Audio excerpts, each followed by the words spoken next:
ನಾವೆಲ್ಲ ಸೇರ್ಕೊಂಡು ಏನೋ ಮೇಧಾವಿ ಅಂತ, ಆ ಮೇಧಾವಿ ಏನು ಮಾಡಿದ್ರು, ನಮ್ಮ ಕಣ್ಮುಂದೆನೇ 0 ಮಾಡಿದ್ರು. ಆಫೀಸ್ ಏನಕ್ಕೆ ಯೂಸ್ ಆಗ್ತಾ ಇತ್ತು ಅಂದರೆ, ಚೀಟಿ ನಡೆಸೋದಕ್ಕೆ ಮತ್ತು ಭಜನೆ ಮಾಡೋದಕ್ಕೆ. ಒಂದು 200 ರೂಪಾಯಿ ಮಳೆ, ಕರೆಕ್ಟಾಗಿ ಜೂನ್ ಜುಲೈಯಲ್ಲಿ ಮಳೆ, 22 ಸಿಗ್ನೇಚರ್ಗಳನ್ನು ಮಾಡಿಸ್ಕೊಂಡು ಒಂದು ಡಿಮ್ಯಾಟ್ ಅಕೌಂಟ್ಗೆ ಅಟ್ಲೀಸ್ಟ್ ಜ್ಞಾನ ಅನ್ನೋದು ಯಾವ ತರ ಬೇಕಾದ್ರೂ ವಿದ್ಯೆ ಆಗ್ಬೋದು. ಆ ವಿದ್ಯಾನ ದಾನ ಮಾಡ್ತಾನಲ್ಲ, ಆ ಮನುಷ್ಯನೇ ಶ್ರೇಷ್ಠ. ಪ್ರತಿಯೊಬ್ಬರಿಗೂ ಹರ್ಟ್ ಆಗೋದು, ಅವಮಾನ ಆಗೋದು ಆಗ್ಲೇಬೇಕು. I am not a SEBI certified. ನನಗೆ ಜ್ಞಾನ ಇರ್ಬೋದು, ಆದ್ರೆ ನಮಸ್ತೆ ಕರ್ನಾಟಕ, ನಾನು ನಿಮ್ಮ Manoj Kumar, SEBI registered research analyst, TD academy ಸ್ಥಾಪಕ ಸಹ ಹೌದು. ಏನೋ ದುಡ್ಡು ಮಾಡಬೇಕು ಅಂತ ಏನಿಲ್ಲ, ದುಡ್ಡು ಮಾಡಿಸ್ಬೇಕು ಅಂತ ನಿಂತಿದ್ದೀವಿ. ಜನಗಳ ಕೈಯಲ್ಲಿ ದುಡ್ಡು ಮಾಡಿಸ್ಬೇಕಂತ ನಿಂತಿದ್ದೀವಿ. ಈ ಕ್ಲಾರಿಟಿ ಅರ್ಥ ಮಾಡ್ಕೊಂಡ್ರೆ ಸಾಕು.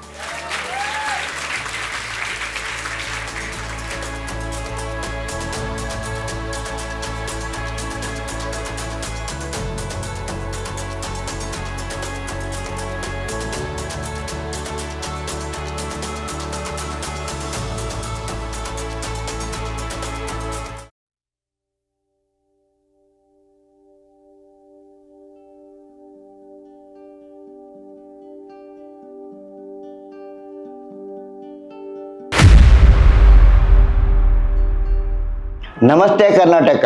ಟಿಡಿ ಅಕಾಡೆಮಿ ವತಿಯಿಂದ ನಾನು ಹಿರಿಯ ಹೂಡಿಕೆದಾರ ನಟರಾಜ್ ಅವರು ಮಾತಾಡ್ತಿದ್ದೇನೆ. ಒಂದು ಕರ್ನಾಟಕ ಜನತೆಗೆ ಒಂದು ಹೆಮ್ಮೆಯ ವಿಷಯ ಇವತ್ತು ನಾನು ತಗೊಂಡು ಬಂದಿದ್ದೀನಿ. ಟಿಡಿ ಅಕಾಡೆಮಿ ಸಂಸ್ಥಾಪಕರಾದ ಮನೋಜ್ ಕುಮಾರ್ ಅವರಿಗೆ ಸೆಬಿ ಸರ್ಟಿಫಿಕೇಟ್ ಸಿಕ್ಕಿದೆ, ರಿಜಿಸ್ಟರ್ಡ್ ಸರ್ಟಿಫಿಕೇಟ್ ಸಿಕ್ಕಿದೆ. ಇದು ರಿಸರ್ಚ್ ಅನಾಲಿಸ್ಟ್. ಇದು ಭಾರತ ದೇಶದಲ್ಲಿ ಬೆರಳೆಣಿಕೆಯಷ್ಟು ಜನಗಳ ಹತ್ರ ಮಾತ್ರ ಇರೋದು.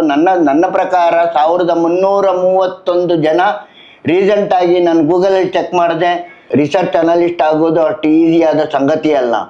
ಭಾರತ ದೇಶದ ಜನಸಂಖ್ಯೆ ಎಷ್ಟು? 144 ಕೋಟಿ ಜನಸಂಖ್ಯೆಯಲ್ಲಿ ಇಡೀ ಭಾರತಾದ್ಯಂತ 1331 ಜನಗಳು ಮಾತ್ರ ಇರೋದು. ಅದರೊಳಗೆ ನಮ್ಮ ಕರ್ನಾಟಕದ ಅತಿ ಕಿರಿಯ ವಯಸ್ಸಿನಲ್ಲೇ ಈ ಸಾಧನೆ ಮಾಡಿರೋದು. ಇದು ಅತ್ಯಂತ ಹೆಮ್ಮೆಯ ವಿಷಯ. ಇದು ಕರ್ನಾಟಕ ಜನತೆಗೆ ತಲುಪಬೇಕಾದ್ದು. ಈ ಹೆಮ್ಮೆ ಕರ್ನಾಟಕ ಜನತೆಗೆ ತಲುಪಿ ಇದನ್ನು ಸದುಪಯೋಗ ಪಡಿಸಿಕೊಳ್ಳಿ. ಮನೋಜ್ ಕುಮಾರ್ ಅವ್ರನ್ನ ಬಂದು ಭೇಟಿ ಮಾಡಿ. ಇದು ಸೆಬಿ ಸರ್ಟಿಫಿಕೇಶನ್ ಆಗುವುದು ಅಷ್ಟು ನಾಟ್ ಈಸಿ. ನನ್ನ ಪ್ರಕಾರ ಇದು ನಾನು ಸುಮಾರು 40 ವರ್ಷದಿಂದ ಈ ಮಾರ್ಕೆಟಲ್ಲಿ ಅನುಭವ ಇದೆ. ನನ್ನ ಜೊತೆಯಲ್ಲಿರೋರು ಎಷ್ಟೋ ಜನ ಪ್ರಯತ್ನ ಮಾಡಿ ಮಾಡಿ ಮಾಡಿ ಮಾಡಿ ಫೇಲ್ಯೂರ್ ಆಗಿದಾರೋ ಹೊರತು ಸಾಧನೆ ಮಾಡಿಲ್ಲ. ಇಂಥ ಕಿರಿಯ ವಯಸ್ಸಿನಲ್ಲಿ ಈ ಥರ ಸಾಧನೆ ಮಾಡಿದ್ದಾರೆ ಅಂದರೆ ಅವ್ರನ್ನ ಇವತ್ತು ನಾವು ಸಂದರ್ಶನ ಮಾಡೋಣ. ಅವರು ಈ ಮಾರ್ಕೆಟಿಗೆ ಬಂದ ರೀತಿ, ಅವ್ರ ಬೆಳವಣಿಗೆ, ಮುಂದಿನ ಯೋಜನೆ ಹೇಗಿದೆ ಅಂತ ಅವ್ರನ್ನೇ ಸಂದರ್ಶನ ಮಾಡೋಣ. ಬನ್ನಿ. ನಮಸ್ಕಾರ ಎಲ್ರಿಗೂ. Thank you sir. ತುಂಬ ಖುಷಿ ಆಗ್ತಾ ಇದೆ. ಫೈನಲಿ ಎಷ್ಟೋ ಒಂದು ವರ್ಷಗಳ ಸತತ ಪ್ರಯತ್ನದಿಂದ ಇವತ್ತು ಸೆಬಿ ಸರ್ಟಿಫೈಡ್ ಆಗಿ ರಿಸರ್ಚ್ ಅನಲಿಸ್ಟ್ ಆಗಿ ಒಂದು ಹುದ್ದೆ ನನಗೆ ಸಿಕ್ಕಿದೆ. ಸೊ ಇದರಿಂದ ನಮ್ಮ ಕರ್ನಾಟಕ ಜನತೆಗೆ ಇನ್ನೂ ಹೆಚ್ಚಿಗೆ ಸೇವೆ ಕೊಡಬೇಕಂತ ನನಗೆ ಇನ್ನೂ ಒಂದು ಬಲ ಸಿಕ್ಕಂತಾಗಿದೆ. ಮನೋಜ್ ಕುಮಾರ್, ಇದು ನೀವು ಈ ಸಣ್ಣ ವಯಸ್ಸಲ್ಲಿ ನೀವು ಹೇಗೆ ಜರ್ನಿ ಸ್ಟಾರ್ಟ್ ಮಾಡಿದ್ರಿ? 2014 ನಾನು ಇಂಜಿನಿಯರಿಂಗ್ ಮುಗಿಸಿದ್ದು. ನಾನು ಮಾಡಿದ್ದು ಇಂಜಿನಿಯರಿಂಗ್ನ ರೇವಾ ಇಂಜಿನಿಯರಿಂಗ್ ಕಾಲೇಜಲ್ಲಿ ಅಂಡರ್ VTU. 48 ಎಕ್ಸಾಮ್, ಅದರಲ್ಲಿ ಲ್ಯಾಬೊರೇಟರಿ ಎಕ್ಸಾಮ್ಸು. ನಾನು ಓದಿದ್ದು ಸೈನ್ಸ್ ವಿಭಾಗದಲ್ಲಿ PCMB ಮಾಡಿ ಬಯಾಲಜಿ. ಜಸ್ಟ್ ಒಂದು ಫ್ಯೂ ಮಾರ್ಕ್ಸಲ್ಲಿ ನನಗೆ ಮೆಡಿಕಲ್ ಸೀಟ್ ಸಿಗಲಿಲ್ಲ. ಅದೇ ಒಂದು ನಿರಾಸೆಯಲ್ಲಿ ನಾನು ಇಂಜಿನಿಯರಿಂಗ್ ಸೇರಿಕೊಂಡೆ. ರೇವಾ ಯೂನಿವರ್ಸಿಟಿಯಲ್ಲಿ ಇಂಜಿನಿಯರಿಂಗ್ ಸೇರಿಕೊಂಡು ಎಲೆಕ್ಟ್ರಾನಿಕ್ಸ್ ಆ್ಯಂಡ್ ಕಮ್ಯುನಿಕೇಷನ್ ಡಿಪಾರ್ಟ್ಮೆಂಟಲ್ಲಿ ನನಗೆ ಇಂಜಿನಿಯರಿಂಗ್ ಪದವಿನ ಪಡ್ಕೊಂಡೆ. ಸೊ ಅವಾಗ ಸಹ ನನಗೆ ಕ್ಲಾರಿಟಿ ಇರಲಿಲ್ಲ. ಅಂದರೆ ತುಂಬ ಬಡತನ, ಕೆಲ್ಸಕ್ಕೆ ಹೋಗೋದಾ ಇಲ್ಲ ಹೈಯರ್ ಸ್ಟಡೀಸ್ ಮಾಡೋದಾ, ನನಗಂತೂ ಇನ್ನೂ ಓದಬೇಕು. ನನಗೆ ಯಾಕೋ ಇಂಜಿನಿಯರಿಂಗ್ ಡಿಗ್ರಿ ನನಗೆ ಸ್ಯಾಟಿಸ್ಫ್ಯಾಕ್ಷನ್ ಸಿಗಲಿಲ್ಲ. ನನಗೆ ಏನೋ ಲೈಫಲ್ಲಿ ಏನೋ ಮಾಡಬೇಕಂತ ಒಂದು ಆಸೆ ಇತ್ತು. ಸೊ ಆ ಬಡತನದಲ್ಲಿ ಹೆಂಗೋ PGCET ಬರೆದಿದ್ದೆ. ನಮ್ಮ ಸೀನಿಯರ್ಸ್ ಹೇಳಿದರು, ಒಂದು ಸತಿ ನೀನು PGCET ಬರೀ, ಏನಾದ್ರು ನಿನಗೆ MBA ಸೀಟ್ ಸಿಗ್ಬೋದಾ, ಇಲ್ಲ IIM ಟ್ರೈ ಮಾಡು ಅಂತ ಸಹ ಹೇಳಿದರು. ಬಟ್ IIMಗೆ ಟ್ರೈ ಮಾಡೋದಲ್ಲ, ಅದು ಈವನ್ ಸೀಟ್ ಸಿಕ್ಕರೂ ಸಹ ಫೀಸ್ ಕಟ್ಟೋದಕ್ಕೂ ಆಗಲ್ಲ. ಆ ಪರಿಸ್ಥಿತಿಗಳಲ್ಲಿ ನನಗೆ PGCETಯಲ್ಲಿ PES ಯೂನಿವರ್ಸಿಟಿಯಲ್ಲಿ MBA ಸಿಕ್ತು. ಸೊ ನಾನು MBA ಸೇರ್ಕೊಂಡವಾಗ ನಿಮ್ಗೆ ಗೊತ್ತಿದೆ, PES ಕಾಲೇಜಲ್ಲಿ ನಮ್ಮ ಕ್ಲಾಸ್ಮೇಟ್ಗಳು ಕಾಲೇಜಿಗೆ ಬರೋದಕ್ಕೆ ಇನೋವಾ ಕಾರಲ್ಲಿ ಬರೋರು ಸ್ವಲ್ಪ ಜನ, ಹೋಂಡಾ ಸಿಟಿ ಕಾರಲ್ಲಿ ಬರೋರು. ನಾನು ಯಲಹಂಕದಿಂದ ಮೆಜೆಸ್ಟಿಕ್ಕಿಂದ ನಾಯಂಡಹಳ್ಳಿಯಿಂದ PES university, that is PES ಕಾಲೇಜ್ಗೆ ಹೋಗ್ತಾ ಇದ್ದೆ. 3 ಬಸ್ ಚೇಂಜ್ ಮಾಡ್ಕೊಂಡು ಹೋಗ್ತಾ ಇದ್ದೆ.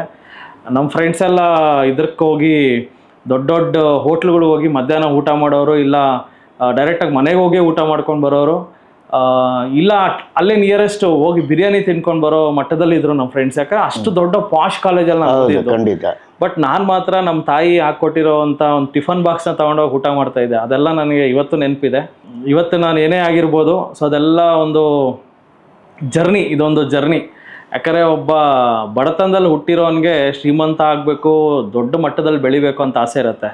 ಅದೇ ಶ್ರೀಮಂತರ ಮಕ್ಕಳು ಹುಟ್ತಾನೆ ಶ್ರೀಮಂತಿಕೆಯಿಂದ ಹುಟ್ಟಿರ್ತಾರೆ. ಅವ್ರಿಗೆ ಲೈಫ್ ಅಂದರೆ ಏನು ಅನ್ನೋದು ಅವ್ರ ಲೈಫಲ್ಲಿ ಅರ್ಥ ಮಾಡ್ಕೊಳ್ಳೋದು ಇಲ್ಲ ಅನಿಸುತ್ತೆ. ಸೊ ಶ್ರೀಮಂತರ ಮಕ್ಕಳು ಸಾಧನೆ ಮಾಡೋದ್ರಲ್ಲಿ, ಸಾಧನೆ ಅಲ್ಲ, ಅವ್ರ ಲೈಫ್ನ ಲೀಡ್ ಮಾಡೋಕ್ಕೂ ಸಹ ಬರ್ದಿರೋ ಎಷ್ಟೋ ಜನ ಯಾವ್ಯಾವ ಥರನೂ ಆಗ್ಬಿಟ್ಟಿದ್ದಾರೆ. ಬಟ್ ಒಂದು ಬಡತನದಲ್ಲಿ ಹುಟ್ಟಿರೋರು 100% ಲೈಫ್ ಅಂದರೆ ಏನು, ಲೈಫ್ನ ಯಾವ ರೀತಿ ಲೀಡ್ ಮಾಡಬೇಕು ಅನ್ನೋದು ಗೊತ್ತಿರೋದು ಬಡತನದಲ್ಲಿ ಹುಟ್ಟಿ ಬೆಳೆದಿರೋ ಮಕ್ಕಳಿಗೆ. ಸೊ ಅದರಲ್ಲಿ ನಾನು ಸಹ ಒಬ್ಬ. ಸೊ ನಮ್ಮ ತಂದೆ BMTC ಕಂಡಕ್ಟ್ರಾಗಿ ಕೆಲಸ ಮಾಡಿ ನಮ್ಮನ್ನು ಸಾಕಿದ್ದಾರೆ. ಅದೇ BMTCಯಲ್ಲೂ ಸಹ ನಾನು ನನ್ನ ಒಂದು ಜರ್ನಿನ ಸಹ ಸ್ಟಾರ್ಟ್ ಮಾಡಿದ್ದೆ. ಬಾಷ್ ಅನ್ನೋ ಕಂಪನಿಯಲ್ಲಿ ನಾನು ಕೆಲಸ ಮಾಡ್ತಾ ಇದ್ದೆ 2 ವರ್ಷ. ಅದಾದಮೇಲೆ BMTCಗೆ ಹೋಗಿ ಸೇರ್ಕೊಂಡು ಅಲ್ಲೂ ಸಹ 1 ವರ್ಷ ಕೆಲಸ ಮಾಡಿದ್ದೀನಿ. ಸೊ ಈ ಸ್ಟಾಕ್ ಮಾರ್ಕೆಟ್ ಬಗ್ಗೆ ಹೇಳ್ಬೇಕಾದ್ರೆ 2015ರಲ್ಲೇ ಸ್ಟಾಕ್ ಮಾರ್ಕೆಟ್ ಅನ್ನೋ ಕಿಚ್ಚು ನನ್ನೊಳಗಡೆ ಒಂದು ಸೇರ್ಕೊಂಡು ನಿಮ್ ರಕ್ತಗತವಾಗಿ ಬಂದಿರೋ ತರ ಅನ್ಸುತ್ತೆ ಇದು ನೋಡಿದ್ರೆ. ಅದು ಕೇಳಿ ಅದ್ರ ಬಗ್ಗೆ ತಿಳ್ಕೊಂಡು ಅದ್ರ ಬಗ್ಗೆ ಒಂದು ಇಳಿದವಾಗ ನನಗೆ ಅರ್ಥ ಆಯಿತು, ಯಾಕೋ ಈ ಫೀಲ್ಡ್ ನನಗೆ ತುಂಬ ಪ್ಯಾಷನೇಟ್ ಆಗಿದೆ. ಈ ಫೀಲ್ಡ್ ಒಂದು ಮನೋಜ್ ಕುಮಾರ್ ನಾನು ಕೇಳೋದು, ಇದು ಶೇರ್ ಮಾರ್ಕೆಟ್ ಅಂದರೆ ಅದು ಕಿರಿಯ ವಯಸ್ಸು. BE ಮಾಡಿ MBA ಮಾಡಿದ್ರೆ after all your age may be 24 years, 24-25 ವರ್ಷ ಹುಡುಗ ಅನಿಸುತ್ತೆ ನನಗೆ. ಆ ವಯಸ್ಸಿನಲ್ಲಿ ಶೇರ್ ಮಾರ್ಕೆಟ್ ಅಂದರೆ ಪೋಷಕರುಗಳು ಬಿಡ್ತಾ ಇರಲಿಲ್ಲ. ನಿಮ್ಮ ಪೋಷಕರು ಇದಕ್ಕೆ ಪ್ರೋತ್ಸಾಹ ಮಾಡಿದ್ರ? ನಮ್ಮ ತಂದೆ 2012ರಲ್ಲೇ ತೀರ್ಕೋತಾರೆ. ಸೊ 2012 ಅಂದರೆ ನನಗೆ ಇಂಜಿನಿಯರಿಂಗ್ ಮಾಡ್ಬೇಕಾದ್ರೆ ತಂದೆ ಇರಲಿಲ್ಲ. ಸೊ ನಮ್ಮ ತಾಯಿಗೆ ಏನೂ ಗೊತ್ತಿಲ್ಲ. ನಮ್ಮ ತಾಯಿ ಓದಿರೋದು 8ನೇ ಕ್ಲಾಸು. ನಿನ್ನ ಲೈಫ್ ಗುರು, ನೀನು ಏನಾದ್ರು ಮಾಡ್ಕೊ. ನಮ್ಮ ತಾಯಿ ಅಂತೂ ಏನೂ ಕೇಳ್ತಾ ಇರಲಿಲ್ಲ. ನನ್ನ ಲೈಫು ನಾನು ಕಟ್ಕೋಬೇಕಾಯಿತು. ಯಾವ್ದು ಸರಿ ಯಾವ್ದು ತಪ್ಪು ಅನ್ನೋದು ನನಗೆ ಒಂದು ಅರಿವಾಯಿತು. ಸೊ ಸ್ಟಾಕ್ ಮಾರ್ಕೆಟ್ ಒಂದು ಪ್ರೊಫೆಷ್ನಲ್ ಒಂದು ಫೀಲ್ಡ್. ಅದು ನಮ್ಮ ಕರ್ನಾಟಕ ಜನದಲ್ಲಿ ಗೊತ್ತಿಲ್ಲ ಅಷ್ಟೇ. ಇದು ಎಷ್ಟು ಪ್ರೊಫೆಷ್ನಲ್ ಅಂದರೆ, ಬೇರೆ ದೇಶದಲ್ಲಿ ಇನ್ವೆಸ್ಟ್ಮೆಂಟ್ ಬ್ಯಾಂಕರ್ಸ್ ಆಗಲಿ, ಇಲ್ಲ ಇನ್ವೆಸ್ಟ್ಮೆಂಟ್ ಅಡ್ವೈಸರ್ಸ್ ಆಗಲಿ, ಪೋರ್ಟ್ಫೋಲಿಯೋ ಮ್ಯಾನೇಜರ್ಸ್ಗಾಗಿ ಒಂಥರ ಡಾಕ್ಟರ್ ಥರ ಕಾಯ್ತಾರೆ. ಅವರು ಒಂದು ಅರ್ಧ ಗಂಟೆ ಅಪಾಯಿಂಟ್ಮೆಂಟ್ಗೋಸ್ಕರ ಡಾಕ್ಟರ್ ಅಪಾಯಿಂಟ್ಮೆಂಟ್ ಸಿಗುತ್ತೆ, ಒಬ್ಬ ಇನ್ವೆಸ್ಟ್ಮೆಂಟ್ ಅಡ್ವೈಸರ್ ಅಪಾಯಿಂಟ್ಮೆಂಟ್ ಸಿಗಲ್ಲ ಬೇರೆ ದೇಶದಲ್ಲಿ. ಇದು ಹೊರದೇಶದಲ್ಲಿ ಹೌದು. ನೀವು ಹೇಳ್ದಂಗೆ ಅಮೇರಿಕಾ ಒಳಗೆ ನೀವೇನಾದರೂ ಒಬ್ಬರು ಸರ್ಟಿಫೈಡ್ ಫಿನಾನ್ಷಿಯಲ್ ಅಡ್ವೈಸರ್ ತೊಗೊಳ್ಬೇಕು ಅಂದರೆ ಪ್ರೀ ಅಪಾಯಿಂಟ್ಮೆಂಟ್ ತೊಗೋಬೇಕು. ನೀವು ಬೇಕಾದರೆ ನೀವು ಹೇಳ್ದಂಗೆ ನಿವೃತ್ತ ವೈದ್ಯರನ್ನು ಬೇಕಾದ್ರೆ ಕಾಣ್ಬೋದು, ಆದರೆ ಒಬ್ಬ ಫಿನಾನ್ಷಿಯಲ್ ಅಡ್ವೈಸರ್ನ ತಿಂಗಳಾನ್ಗಟ್ಲೆ ಕಾಯಬೇಕು. ಇನ್ನು ನಾನು ಕೇಳಿದ್ದೀನಿ, ನೋಡಿದ್ದೀನಿ ಇದ್ರ ಬಗ್ಗೆ. ನಮಗೆ ಈ ಜರ್ನಿ ಸ್ಟಾರ್ಟ್ ಆಗ್ಬೇಕಾದ್ರೆ 2015ರಲ್ಲೇ ನಮ್ಮ ಕಾಲೇಜಿನ ಮ್ಯಾನೇಜ್ಮೆಂಟ್ ನಮಗೆ ಪ್ರತಿಯೊಬ್ಬರಿಗೂ 20,000 ರೂಪಾಯಿ ಕೊಟ್ಟಿತ್ತು. ಟ್ರೇಡಿಂಗ್ ಮಾಡಿ ಒಂದು 6 ಲಕ್ಷ ರೂಪಾಯಿ ಅಷ್ಟು ದುಡ್ಡನ್ನು ಒಂದು 30 ಜನ ವಿದ್ಯಾರ್ಥಿಗಳಿಗೆ ಹಂಚಿದ್ರು. 20,000 ಹಂಚಿದ್ರು, ಏನೋ ಟ್ರೇಡಿಂಗ್ ಮಾಡಿ ಅನುಭವ ಪಡ್ಕೊಳ್ಳಿ ಅಂತ. ಸೊ ಅದರಲ್ಲಿ ಸಹ ನಾವು ಸ್ಟಾರ್ಟಿಂಗಲ್ಲಿ ಡೆಫಿನೆಟ್ಲಿ ನಿಮ್ಗೆ ಗೊತ್ತಿರುತ್ತೆ, ಫೇಲ್ಯೂರ್ ಆದ್ವಿ, ಆ ದುಡ್ಡನ್ನು ಸಹ ಕಳ್ಕೊಂಡ್ವಿ. ಸೊ ಮ್ಯಾನೇಜ್ಮೆಂಟ್ಗೆ ಹೋಗಿ ಸಾರಿ ಸಹ ಕೇಳಿದ್ವಿ. ಸೊ ಆ ಮ್ಯಾನೇಜ್ಮೆಂಟಲ್ಲಿ ನಮ್ಮ ಜವಾಹರ್ ಸರ್ ಏನಿದಾರಲ್ಲ, PS ಕಾಲೇಜ್ನ ಜವಾಹರ್ ಸರ್, ಅವರೊಂದು ಮಾತು ಹೇಳಿದ್ರು, ನೋಡಿ ವಿದ್ಯಾರ್ಥಿಗಳೇ, ನಿಮಗೆ ಇನ್ವೆಸ್ಟ್ಮೆಂಟ್ ಕ್ಲಬ್ ಅಂತ ನಾವು ಮಾಡಿದ್ವಿ, ಸ್ಟಾಕ್ ಮಾರ್ಕೆಟ್ ಸಹ ಹೇಳ್ಕೊಟ್ವಿ, ಏನೋ ದುಡ್ಡು ಮಾಡಲಿ ಅಂತ ನಾವು ದುಡ್ಡು ಕೊಟ್ಟರೆ ನೀವೆಲ್ಲ ಸೇರಿಕೊಂಡು ಕಳ್ದಾಕಿದ್ದೀರಾ, ಹೋಗ್ಲಿ ಇದೆಲ್ಲ ಸೈಡಿಗೆ ಬಿಡಿ. ಸೊ ದುಡ್ಡು ಅವ್ರಿಗೆ 6 ಲಕ್ಷ ಅನ್ನೋದು ಏನೂ ಅಲ್ಲ. ಸೊ ಅಷ್ಟು ದೊಡ್ಡ ಒಂದು ಕಾಲೇಜಲ್ಲಿ. ಬಟ್ ಆದರೂ ಸಹ ಅವ್ರಿಗೆ 6 ಲಕ್ಷ ಏನೂ ಅಲ್ಲ ಅಂದ್ರೆ ನಮ್ಗೆ 6 ಲಕ್ಷ ತುಂಬ ದೊಡ್ಡ ಅಮೌಂಟ್. ಖಂಡಿತ ನಮ್ಮಲ್ಲಿ ಅದೊಂಥರ ಅದು ಕಳೆದಿದ್ದು ಸಹ ಒಂದು ವಿಚಿತ್ರ ಘಟನೆ. ಅದನ್ನೆಲ್ಲ ಪೂಲ್ ಮಾಡಿ ಒಂದು 6 ಲಕ್ಷ ರೂಪಾಯಿನ ನಾವೇ ಟ್ರೇಡ್ ಮಾಡಿ ಅಂತ ನಮಗೆ ಕೊಟ್ಟರೆ, ಅದರಲ್ಲಿ ಯಾರೋ ಒಬ್ಬರು ಪೂಲ್ ಮಾಡಿ ಆ ಪೂಲಲ್ಲಿ ಏನೋ ಮಾಡೋಕ್ಕೆ ಹೋಗಿ ಏನೇನೋ ನೇಕೆಡ್ ಆಪ್ಷನ್ಸ್ ಮಾಡಿಬಿಟ್ಟು ಕಳ್ಕೊಂಬಿಟ್ರು. ಸೊ ಅಲ್ಲಿ ಸ್ಟ್ರೈಕ್ ಆಯಿತು. ನಮ್ಮ ಕಣ್ಣು ಮುಂದೆನೇ ನಾವೆಲ್ಲ ಸೇರಿಕೊಂಡು ಏನೋ ಮೇಧಾವಿ ಅಂತ ಒಬ್ಬರಿಗೆ ದುಡ್ಡು ಕೊಟ್ವಿ. ಆ ಮೇಧಾವಿ ಏನು ಮಾಡಿದ್ರು, 2 ಲಕ್ಷ 3 ಅಕೌಂಟನ್ನು ಎತ್ಕೊಂಡು ನಮ್ಮ ಕಣ್ಣು ಮುಂದೆನೇ ಆ ದುಡ್ಡನ್ನು ಝೀರೋ ಮಾಡಿದ್ರು. ಅಲ್ಲಿ ನಮ್ಗೆ ಅದು ಗಿಲ್ಟ್ ಕಾಡ್ತು. ಯಾಕಂದರೆ ನಮ್ಮ ಜವಾಹರ್ ಸರು ನಮಗೆ ಅನುಭವ ಬರಲಿ ಅಂತ ದುಡ್ಡು ಕೊಟ್ಟರು. ಅದು ನೋಡಿದ್ರೆ ಇನ್ನು ಯಾವ ಥರನೋ ಹೋಗಿ ಲ್ಯಾಂಡ್ ಅಪ್ ಆಯಿತು. ಸೊ ಅಲ್ಟಿಮೇಟ್ಲಿ ಒಂದು ಇನ್ವೆಸ್ಟ್ಮೆಂಟ್ ಕ್ಲಬ್ಗೆ ಕೆಟ್ಟ ಹೆಸರು ಬಂತು. ಅವಾಗ ಹೇಳಿದ್ದು ಒಂದೇ, ನಿಮ್ಮಲ್ಲಿ ಯಾರು ಒಬ್ಬರು ನಿಮ್ಮ PS ವಿದ್ಯಾರ್ಥಿಗಳಿಗೆ ಮತ್ತೆ ಬಂದು ಸ್ಟಾಕ್ ಮಾರ್ಕೆಟ್ನ ಹೇಳ್ಕೊಡೋ ಮಟ್ಟಕ್ಕೆ ಹೋಗಿ ಅಂತ ಒಂಥರ ಒಂದು ಪ್ರೇರೇಪಿಸಿದ್ರು, ಜೊತೆಗೆ ಮೋಟಿವೇಶನ್ ಕೊಟ್ಟರು. ಅವತ್ತು ನನ್ನ ಮನಸ್ಸಲ್ಲಿ ನಿಂತ್ಕೊಳ್ತು, ನಾನು ಏನಾದ್ರು ಒಂದು ಯಾವ ಮಟ್ಟಕ್ಕೆ ಬೆಳಿಬೇಕಂದ್ರೆ ಒಂದು 1000 ಜನಕ್ಕೆ ಸ್ಟಾಕ್ ಮಾರ್ಕೆಟ್ ಹೇಳ್ಕೊಡ್ಬೇಕು ಅಂತ ಎಲ್ಲೋ ಒಂದು ಕಡೆ ಸ್ಟಾರ್ಟ್ ಆಯಿತು. ಬಟ್ ಅದಕ್ಕೆ ಅಗೇನ್ ಹೇಳ್ತಾ ಇದೀನಲ್ಲ, ಅದಕ್ಕೆ ಈ ಸ್ಟಾರ್ಟ್ ಮಾಡೋದಕ್ಕೂ ಸಹ ಅದು ಸ್ಟಾರ್ಟ್ ಮಾಡೋಕ್ಕೆ ಯೋಚನೆ ಮಾಡೋದಕ್ಕೂ ಸಹ ನಮ್ಮ ಕೈಯಲ್ಲಿ ಶಕ್ತಿ ಇರಲಿಲ್ಲ. ಯಾಕಂದರೆ ಡೆಫಿನೆಟ್ಲಿ ಮಿಡಲ್ ಕ್ಲಾಸ್ ಅಂದಿದ ತಕ್ಷಣ ಡಿಗ್ರಿ ಮಾಡಿ ಕೆಲ್ಸಕ್ಕೆ ಹೋಗಬೇಕೇ ಹೊರತು ಬೇರೆ ಬಿಸ್ನೆಸ್ ಮಾಡ್ತೀನಿ, ಅದು ಮಾಡ್ತೀನಿ, ಇದು ಮಾಡ್ತೀನಿ ಅಂತ ಹೇಳೋಕ್ಕೂ ಸಹ ನಮ್ಮ ಕೈಯಲ್ಲಿ ಆ ಶಕ್ತಿ ಇರಲ್ಲ. ಎಷ್ಟೋ ಜನ ಮಿಡಲ್ ಕ್ಲಾಸ್ ಹುಡುಗರು ಈ ವಿಡಿಯೋ ನೋಡ್ತಾ ಇರೋರಿಗೆ ಅದೇ ಪರಿಸ್ಥಿತಿಯಲ್ಲಿ ಸಹ ನೀವು ಇರ್ತೀರಾ, ನನಗೆ ಅರ್ಥ ಆಗುತ್ತೆ. ಒಂದು ಬೇರೆ ಬಿಸ್ನೆಸ್ ಮಾಡ್ತೀನಿ, ಇನ್ನೇನೋ ಮಾಡ್ತೀನಿ ಅಂತ ಹೇಳೋಕ್ಕೂ ಸಹ ಆಗಲ್ಲ.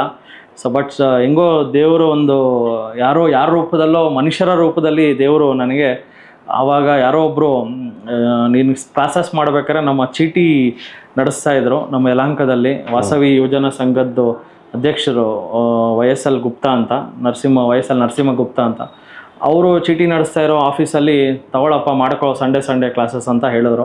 ನಾನು ಮತ್ತು ನನ್ನ ಫ್ರೆಂಡ್ ಇಬ್ಬರೂ ಸೇರಿಕೊಂಡು TD ಅಕಾಡೆಮಿ ಅಂತ ಒಂದು ಬ್ಯಾನರ್ ಹಾಕಿ ಸಣ್ಣದಾಗಿ 2016ರಲ್ಲಿ ನಾನು ಅಷ್ಟರಲ್ಲಿ MBA ಎಲ್ಲ ಮುಗಿಸಿ ಬಾಷಲ್ಲೂ ಸಹ ಸೆಲೆಕ್ಟ್ ಆಗಿ ಬಾಷ್ ಅನ್ನೋ ಕಂಪ್ನಿಗೆ ಹೋಗ್ತಾ ಇದ್ದೆ. ಯೋಚನೆ ಮಾಡ್ಬೋದು ಜನಗಳು, 35,000 ಸಂಬಳ, ಒಂದು ಮಿಡಲ್ ಕ್ಲಾಸ್ ಜನಕ್ಕೆ ಒಂದು 35,000 ರೂಪಾಯಿ ಸಂಬಳ, ಅದು ಬಾಷ್ ಅನ್ನೋ ಕಂಪ್ನಿ ಸಿಕ್ಬಿಟ್ರೆ ಹಿಂಗೆ ಒಂದು ಬುಕ್ನ ಬರ್ಕೋತಾರೆ ಅಂದರೆ, ಇವನ್ಗೆ ಬಾಷಲ್ಲಿ ಸಿಕ್ಕಿದೆ 35,000 ಸಂಬಳ, ಸ್ಟಾರ್ಟಿಂಗ್ ಸಂಬಳನೇ 35,000, ಇನ್ನು ಇವನ್ ಲೈಫ್ ಸೆಟಲ್ಡೇ ಬಿಡು ಅಂತ ಅನ್ಕೊಂಡಿದ್ರು, ಎಲ್ಲರೂ ಅನ್ಕೊಂಡಿದ್ರು. ಬಟ್ ಅಲ್ಲಿಗೆ ನಿಲ್ಲಿಲ್ಲ. ನನಗೆ ಅಲ್ಲಿ ತುಂಬ ಕಂಫರ್ಟ್ ಝೋನ್ ಅನಿಸ್ತು. ಸೊ ಡೆಫಿನೆಟ್ಲಿ ಚಾಲೆಂಜಸ್ಸಿಂದ ಬೆಳೆದು ಬಂದಿರೋ ನನಗೆ 35,000 ಸಂಬಳ, ಊಟ ಫ್ರೀ, ಟ್ರಾವೆಲಿಂಗ್ ಫ್ರೀ, ಎಲ್ಲನೂ ಫ್ರೀ. ಬಾಷ್ ಅಂದರೆ ಒಂಥರ ಗೌರ್ಮೆಂಟ್ ಕೆಲಸದ ಥರ ಒಂಥರ ಡ್ರೀಮು. ಎಷ್ಟೋ ಜನಕ್ಕೆ ಬಾಷಲ್ಲಿ ಸಿಗೋದೇ ಒಂಥರ ಅದೃಷ್ಟ ಅಂತಾರೆ. ಆ ಅದೃಷ್ಟ ನನಗೆ ಹೊಲಿದು ಬಂದರೂ ಸಹ ನನಗೆ ಅಲ್ಲಿ ಸ್ಯಾಟಿಸ್ಫ್ಯಾಕ್ಷನ್ ಇರಲಿಲ್ಲ. ಬಾಷನ್ನ 2017 ಸೆಪ್ಟೆಂಬರ್ ತಿಂಗಳಲ್ಲಿ ನಾನು ಬಿಟ್ಬಿಡ್ತೀನಿ. ಸೊ ಬಿಟ್ಬಿಟ್ಟು TD ಅಕಾಡೆಮಿನೇ ಫುಲ್ ಟೈಮ್ ಆಗಿ ನಡೆಸ್ತೀನಿ. ಸೊ ಇನ್ ಬಿಟ್ವೀನ್ ನಮ್ಮ ಏನು ಚೀಟಿ ನಡೆಸ್ತಾ ಇರಲ್ಲ ಅದೇ ಆಫೀಸಲ್ಲಿ ನಾನು ಫ್ರೀ ವರ್ಕ್ಶಾಪ್ ಮಾಡಿ ಒಂದು ಸುಮಾರಕ್ಕೆ ತುಂಬ ಜನಗಳಿಗೆ, ವಿದ್ಯಾರ್ಥಿಗಳ ಸ್ಟಾಕ್ ಮಾರ್ಕೆಟ್ ಒಂದು ಎಜುಕೇಷನ್ ಕೊಟ್ಟಿದ್ವಿ. ಅದೇ ಎಜುಕೇಷನ್ನ ಕಂಟಿನ್ಯೂ ಮಾಡಿಕೊಂಡು ಒಂದು 2 BHK ಮನೆಯಲ್ಲಿ ಮತ್ತೆ ನಾವೇ, ಆ ಆಫೀಸು ತುಂಬ ಚಿಕ್ಕದಾಯಿತು. ಮತ್ತು ಆಫೀಸಲ್ಲಿ ಒಂದೊಂದ್ಸತಿ ಅಲ್ಲಿ ಸಂಡೇ ಸ್ಯಾಟರ್ಡೇಸು ಭಜನೆನೂ ಮಾಡ್ತಾಯಿದ್ರು. ಆಫೀಸ್ ಏನಕ್ಕೆ ಯೂಸ್ ಆಗ್ತಾ ಇತ್ತು ಅಂದರೆ ಚೀಟಿ ನಡೆಸೋದಕ್ಕೆ, ಮತ್ತು ಭಜನೆ ಮಾಡೋದಕ್ಕೆ, ಜೊತೆಗೆ ನಮ್ಮ TD ಅಕಾಡೆಮಿ ನಡೆಸೋದಕ್ಕೆ, 3 ಪರ್ಪಸ್ ನಡೀತಾ ಇತ್ತು. ಸೊ ಫೈನಲಿ ನಮಗೆ ಅಲ್ಲಿಂದ ನಾವೇ ಒಂದು ಸ್ವಂತವಾಗಿ ಒಂದು ಬಾಡಿಗೆ ಮನೆ ತಗೊಂಡು ಅಲ್ಲಿಂದ ಸ್ಟಾರ್ಟ್ ಮಾಡಿದ್ರಿ. ಸೊ ಅವಾಗ ನಿಮ್ಮ ಪರಿಚಯ ಆಯಿತು. 2017ರಲ್ಲಿ ನಾನು ಇನ್ನೇನು ಬಾಷ್ ಕ್ವಿಟ್ ಮಾಡ್ಬೇಕಾದ್ರೆ ಸರ್ ಪರಿಚಯ ಆಯಿತು. ಸೊ ಅಲ್ಲೂ ಸಹ ನಾನು ನಿಮ್ಗೆ ಗೊತ್ತಿದೆ, ನಾನು ಡೀಲಿಂಗ್ ಕೆಲಸದಲ್ಲೂ ಸ್ಟಾರ್ಟ್ ಮಾಡಿ ವರ್ಕ್ಗಳನ್ನು ಮಾಡಿ ಜಸ್ಟ್ ಒಂದು 200 ರೂಪಾಯಿಗೋಸ್ಕರ ಖಂಡಿತ ಮಳೆ, ಕರೆಕ್ಟಾಗಿ ಜೂನ್-ಜುಲೈಯಲ್ಲಿ ಮಳೆ, ಯಲಹಂಕದಿಂದ JP ನಗರಕ್ಕೆ ಹೋಗಿ 22 ಸಿಗ್ನೇಚರ್ಗಳನ್ನು ಮಾಡಿಸ್ಕೊಂಡು ಒಂದು ಡಿಮ್ಯಾಟ್ ಅಕೌಂಟ್ಗೆ ನಾನೇ ನನ್ನ ಟ್ವಿಸ್ಟರ್ ಬೈಕ್ ಕೇಳಿರ್ತೀರ, ಹೋಂಡಾ ಟ್ವಿಸ್ಟರ್, ಆ ಬೈಕಲ್ಲಿ ಓಡಾಡ್ತಾ ಇದ್ದೆ ನಾನು. ಒಂದೇ ಒಂದು ಡಿಮ್ಯಾಟ್ ಅಕೌಂಟ್ಗೋಸ್ಕರ 30 ಕಿಲೋಮೀಟರ್ 60 ಕಿಲೋಮೀಟರ್ ಎಲ್ಲ ಓಡಾಡಿದ್ದೀನಿ. ಒಂದು ಬದುಕನ್ನು ಕಟ್ಕೋಬೇಕು. ಯಾಕಂದರೆ ನಾನು ಬಾಷ್ ಅನ್ನೋವಂಥ ಒಂದು ಡ್ರೀಮ್ ಕೆಲಸನ ಬಿಟ್ಟು ಬಂದು ಏನೋ ಹಳ್ಳದಲ್ಲಿ ಬಿದ್ದುಬಿಟ್ನಾ ಅನ್ನೋ ಒಂಥರ ಡೈಲಾಮದಲ್ಲೂ ಬಿದ್ದಿದ್ದೆ. ಬಿಕಾಸ್ ಅಲ್ಲಿ TD ಅಕಾಡೆಮಿ ಕ್ಲಾಸಸ್ಗಳಿಗೂ ಸಹ ತುಂಬ ಜನ ಬರ್ತಾ ಇರಲಿಲ್ಲ. 2017-18 ಕೇಳೋರೇ ಇಲ್ಲ. ಸ್ಟಾಕ್ ಮಾರ್ಕೆಟ್ ಅಂದರೆ ಇದೆಲ್ಲ ನಮ್ಗೇನಕ್ಕೆ ಬೇಕು ಅಂತ ಹೇಳೋರು. 2019ರಲ್ಲಿ ನನಗೆ ಅನಿಸ್ತು, ಇದು ನಮ್ಮ ತಂದೆ ಕೆಲಸ ನನಗೆ ಬಂತು. BMTCಯಲ್ಲಿ ಬಿಸ್ನೆಸ್ ಮಾಡೋಕ್ಕೆ ಹೋಗಿ ಕೈ ಸುಟ್ಕೊಂಡ್ಬಿಟ್ಟು, ಕಾಲೆಲ್ಲ ಸುಟ್ಕೊಂಡ್ಬಿಟ್ಟು, ಬೇಡಪ್ಪ ಇನ್ನು ಆಗ್ತಾ ಇಲ್ಲ ಅಂದ್ಬಿಟ್ಟು ನನ್ನ ಫ್ರೆಂಡ್ಗೆ ಆಂಧ್ರ ಪ್ರದೇಶಲ್ಲಿ ಅವನಿಗೂ ಗೌರ್ಮೆಂಟ್ ಕೆಲಸ ಆಯಿತು. ಅವ್ನು ಆ ಕಡೆ ಹೋದ, ನನಗೆ ಗೌರ್ಮೆಂಟ್ ಕೆಲಸ ಆಯಿತು. ನಾನು BMTCಗೆ ನಮ್ಮ ತಂದೆ ಕೆಲಸನೇ ನನಗೆ ಜೂನಿಯರ್ ಅಸಿಸ್ಟೆಂಟಾಗಿ ಕೆಲಸ ಕೊಟ್ಟರು. ಡಿಪೋ 41 ಗುಂಜೂರು ಡಿಪೋದಲ್ಲಿ ಕೆಲಸ ಸಿಕ್ತು. ಸೊ ಗುಂಜೂರು ಡಿಪೋದಲ್ಲಿ 1 ವರ್ಷ ನಾನು ಕಿರಿಯ ಸಹಾಯಕನಾಗಿ ಕೆಲಸ ಮಾಡಿದ್ದೀನಿ. ಸೊ ಆ ಟೈಮಲ್ಲಂತೂ ಯಲಹಂಕದಿಂದ ಗುಂಜೂರು ಅಂದರೆ ನಿಮ್ಗೆ ಗೊತ್ತಿರುತ್ತೆ, ಸರ್ಜಾಪುರ ಹತ್ರ. ಯಲಹಂಕದಿಂದ ಸರ್ಜಾಪುರಕ್ಕೆ ಮಿನಿಮಮ್ 4 ಬಸ್ ಚೇಂಜ್ ಮಾಡಬೇಕು. ಸೊ ನನ್ನ ವೇಟು ಬಾಷಲ್ಲಿರ್ಬೇಕಾದ್ರೆ ಒಳ್ಳೆ ಊಟ ಎಲ್ಲ ಸಿಗ್ತಾ ಇತ್ತಲ್ಲ, 86 kg 88 kg ಇದ್ದಿದ್ದು BMTCಗೆ ಹೋದ್ಮೇಲೆ 63 kgಗೆ ಬಂದ್ಬಿಟ್ಟೆ. ಆ ಥರ ಆದಮೇಲೆ ನನಗೆ 2020ರಲ್ಲಿ ಒಂದು ಏನೋ ಸಣ್ಣ ಪುಟ್ಟ ಒಂದು ಗೊತ್ತಿರುತ್ತೆ, ಸರ್ಕಾರಿ ಕೆಲಸಗಳಲ್ಲಿ ಗಲಾಟೆಗಳಾಗೋದು, ಅಲ್ಲಿ ನಿಮಗೆ ಎಷ್ಟೇ ಎಜುಕೇಷನ್ ಇದ್ರೂ ಸಹ ತುಳಿದಾಕ್ಬಿಡ್ತಾರೆ. ನೀವು ಡಿಗ್ರಿ, ಡಬಲ್ ಡಿಗ್ರಿ ಏನೂ ಇಲ್ಲ ಅಂದ್ರೂ ಅಲ್ಲಿ ಯಾರೋ ಒಬ್ಬರು 10th ಪಾಸ, PUC ಪಾಸ ಯಾರೋ ಇರ್ತಾರೆ, ಅವರು ನಿಮ್ಮನ್ನು ತುಳಿದಾಕ್ಬಿಡ್ತಾರೆ. ಸೊ ಆ ಥರ ಏನೋ ಒಂದು ಘಟನೆಗಳು ನಡೆದವಾಗ ನಾನು ತುಂಬ ಸಾಫ್ಟ್ ಇದ್ದೆ ಅಲ್ಲಿ. ಸೊ ನನಗೆ ಅಲ್ಲಿ ಸೆಟ್ ಆಗಲ್ಲ ಅಂತ ಅವರೇ ಹೇಳಿದರು, ನೀನು ಇಷ್ಟೆಲ್ಲ ಓದಿ ಮತ್ತೆ ಬಾಷ್ಗೆ ಹೋಗು ಅಂತಲೂ ಎಷ್ಟೋ ಸತಿ ಬೈದಿದ್ರು. ಆದರೂ ಸಹ ನನ್ನ ಉದ್ದೇಶ ಇದ್ದಿದ್ದು ವೀಕೆಂಡಲ್ಲೇನೋ ಕ್ಲಾಸಸ್ ಮಾಡಿಕೊಂಡು TD ಅಕಾಡೆಮಿ ನಡೆಸ್ಕೊಂಡು ಕೆಲಸ ಯಾಕೆ ಬಿಡಬೇಕು, ಏನೋ ಒಂದು ನನಗೆ IAS ಆಗಬೇಕಂತನೂ ಸಹ ಆಸೆ ಇತ್ತು ಒಂದು ಕಡೆ. ಅದಕ್ಕೂ ಸಹ ಓದ್ಕೊಂಡು ಟಿ ಡಿ ಅಕಾಡೆಮಿನ ಸಾಕು ಬಿಡು ಅಂತಲೂ ಸಹ ಒಂದು 6 ತಿಂಗಳು ಮುಚ್ಚಿಬಿಟ್ಟಿದ್ದೆ. ಯಾವಾಗ 2019ರಲ್ಲಿ. ಯಾಕಂದರೆ ಅಷ್ಟು ಲಾಂಗ್ ಡಿಸ್ಟೆನ್ಸ್ ಟ್ರಾವೆಲ್ ಮಾಡಿಕೊಂಡು ನನ್ನ ಕೈಯಲ್ಲಿ ಟಿ ಡಿ ಅಕಾಡೆಮಿನ ನಡ್ಸೋಕ್ಕಾಗಲಿಲ್ಲ. ಸೊ ಒಂದು 6 ತಿಂಗಳು ಸಹ ಮುಚ್ಚಿಬಿಟ್ಟಿದ್ವಿ. ಬಟ್ ಬಾಡಿಗೆ ಕಟ್ಕೊಂಡು ಹಾಗೆ ನಡೀತಾ ಇತ್ತು. ಸೊ ಏನು ಟಿ ಡಿ ಅಕಾಡೆಮಿ ಜರ್ನಿ ಇಷ್ಟು ವರ್ಷದಿಂದ ಇದೆಯಲ್ಲ, 8 ವರ್ಷದಿಂದ ಯಾವತ್ತೂ ಸಹ ನಾವು ಆಫೀಸ್ನ ಕಂಪ್ಲೀಟ್ಲಿ ಕ್ಲೋಸ್ ಮಾಡಿ ಹೊರಗಡೆ ಬರಲಿಲ್ಲ. ಅದೇನೋ ದೇವರು ನಮ್ಮನ್ನ ಅಲ್ಲೇ ನಿಲ್ಸಿದ್ದಾನೆ. ಸೊ ಈ ಒಂದು ಆಫೀಸ್ ಕ್ಲೋಸ್ ಮಾಡಿದ್ವಿ, 6 ತಿಂಗಳು ನಾವು ಆಫೀಸ್ ಓಪನ್ ಮಾಡಿಲ್ಲ ಅಂದ್ರೂ ಆಫೀಸ್ ಬಾಡಿಗೆ ಮಾತ್ರ ಕಟ್ತಾ ಇದ್ವಿ. ಯಾರೋ ಒಬ್ರು ಸ್ಟೂಡೆಂಟ್ ಫೋನ್ ಮಾಡೋರು, ಸರ್ ಕ್ಲಾಸ್ ಇದೆಯಾ ಅನ್ನೋರು, ಮಾಡ್ತೀನಿ ಸರ್ ಅಂತ ಇದರ ವೀಕೆಂಡ್ ಬ್ಯಾಚಸ್ ಏನೋ ಮಾಡ್ತಾ ಇದ್ದೆ. ಸೊ ಬಟ್ ಆಫೀಸ್ ಮಾತ್ರ ಕ್ಲೋಸ್ ಮಾಡಿಲ್ಲ. ಯಾಕಂದರೆ ಅದೊಂದು ಸೆಂಟಿಮೆಂಟ್. ಯಾಕಂದರೆ ಅಷ್ಟು ಪ್ರೀತಿಯಿಂದ ಕಟ್ಟಿರೋ ಟಿ ಡಿ ಸಂಸ್ಥೆನ ಮುಚ್ಚೋದಕ್ಕೆ ಮನಸ್ಸಾಗಲಿಲ್ಲ. ಈ ಒಂದು ಬಾಡಿಗೆ ಕಟ್ಟಕ್ಕೆ ದುಡ್ಡಿಲ್ಲ ಅಂದರೂ ಪರವಾಗಿಲ್ಲ, ಏನೋ ಅಲ್ಪ ಸ್ವಲ್ಪ ದುಡ್ಡನ್ನು ಕೂಡಿಟ್ಟು ಬಾಡಿಗೆ ಕಟ್ಕೊಂಡು ಇರ್ತಾ ಇದ್ವಿ. 20 ಸೆಪ್ಟೆಂಬರ್ 5 ಕರೆಕ್ಟಾಗಿ ಟೀಚರ್ಸ್ ಡೇ ದಿವಸನೇ ಏನೋ ಒಂದು ಸ್ವಲ್ಪ ಕ್ಲಾಶಸ್ ಆಯಿತು. ಸೊ BMTCನ ನಾನು ಅಲ್ಲಿ ಕ್ವಿಟ್ ಮಾಡಿದೆ.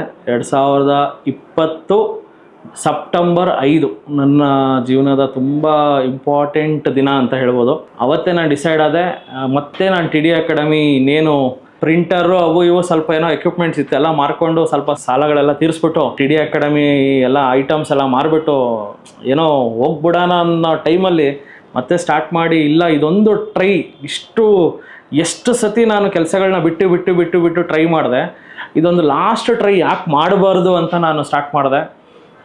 ನಿಧಾನಕ್ಕೆ ಫ್ರೀ ವರ್ಕ್ಶಾಪ್ಸು ಸಹ ಸ್ಟಾರ್ಟ್ ಮಾಡಿದೆ. ಜೊತೆಗೆ ಅವಾಗೆಲ್ಲ 500 ರೂಪಾಯಿ ವರ್ಕ್ಶಾಪ್ ಸಹ ಮಾಡ್ತಾಯಿದ್ದೆ ನಾನು. ಶುಕ್ರವಾರದ ಕ್ಲಾಸ್ನ 500 ರೂಪಾಯಿಗೆ ನಾನು ಮಾಡ್ತಾಯಿದ್ದೆ. ಇವತ್ತು ಸಹ ನಾನು ಶುಕ್ರವಾರದ ಕ್ಲಾಸ್ ಯಾರು ಬರೀ ಬೇಸಿಕ್ಸ್ ಮಾತ್ರ ಸಾಕು ಅಂದರೆ ಶುಕ್ರವಾರದ್ದು ನಾವು 500 ರೂಪೀಸ್ಗೆ ನಾವು ಇವತ್ತು ಸಹ ನಾವು ಮಾಡ್ತಾಯಿದ್ದೀವಿ. ಬೇರೆ ಬ್ರಾಂಚಸ್ಸು ಎಲ್ಲ ಬ್ರಾಂಚಸಲ್ಲೂ ಮಾಡ್ತಾಯಿದ್ದೀವಿ. ಸೊ 500 ರೂಪೀಸ್ ವರ್ಕ್ಶಾಪ್ ಸ್ಟಾರ್ಟ್ ಮಾಡಿ ನಿಧಾನಕ್ಕೆ ಇಟ್ ಟುಕ್ ಅಪ್. ಸೊ ಅಂದರೆ ನನ್ನ ಮೈಂಡ್ ಸೆಟ್ ಏನಿತ್ತು ಅಂದರೆ, ಸೊ ಟ್ರೇಡಿಂಗ್ ಮಾಡೋದಕ್ಕೆ ದುಡ್ಡಿಲ್ಲ, ಜೊತೆಗೆ ಲೈಫ್ನ ಲೀಡ್ ಮಾಡೋಕ್ಕೆ ದುಡ್ಡಿಲ್ಲ, ಬರೀ ಸಾಲಗಳು. ಅದರಲ್ಲಿ ನಾಲೆಜ್ ಇದೆ. ಇವಾಗ ನಾನು ಟ್ರೇಡಿಂಗಲ್ಲಾಗಲಿ ಇನಿಷಿಯಲ್ ಸ್ಟೇಜಲ್ಲಿ ನನಗೆ ಎಷ್ಟು ನಾಲೆಜ್ ಗೇನ್ ಆಯಿತು ಅಂದರೆ, ಬಿಕಾಸ್ ಆ ಒಂದು ಸರ್ಕಲಲ್ಲಿ ನಾನು ಇದ್ದೆ. ಟಿ ಡಿ ಅಕಾಡೆಮಿ ಸರ್ಕಲಲ್ಲಿ ಆಲ್ಮೋಸ್ಟ್ ಒಂದು 5 ವರ್ಷದಲ್ಲಿ ಇದ್ದೀನಿ. 5 ವರ್ಷದಿಂದ ಇದ್ದೀನಿ. ಬಟ್ ಏನು ಬ್ರೇಕ್ ಇವನ್ ಸಹ ರೀಚ್ ಆಗ್ತಾ ಇಲ್ಲ. ಬಟ್ ನಾಲೆಜ್ ಸಿಕ್ಕಾಪಟ್ಟೆ ಇತ್ತು. ಏನು ನಾಲೆಜು? ದುಡ್ಡು ಮಾಡೋದಕ್ಕೆ ದುಡ್ಡು ಬೇಕು.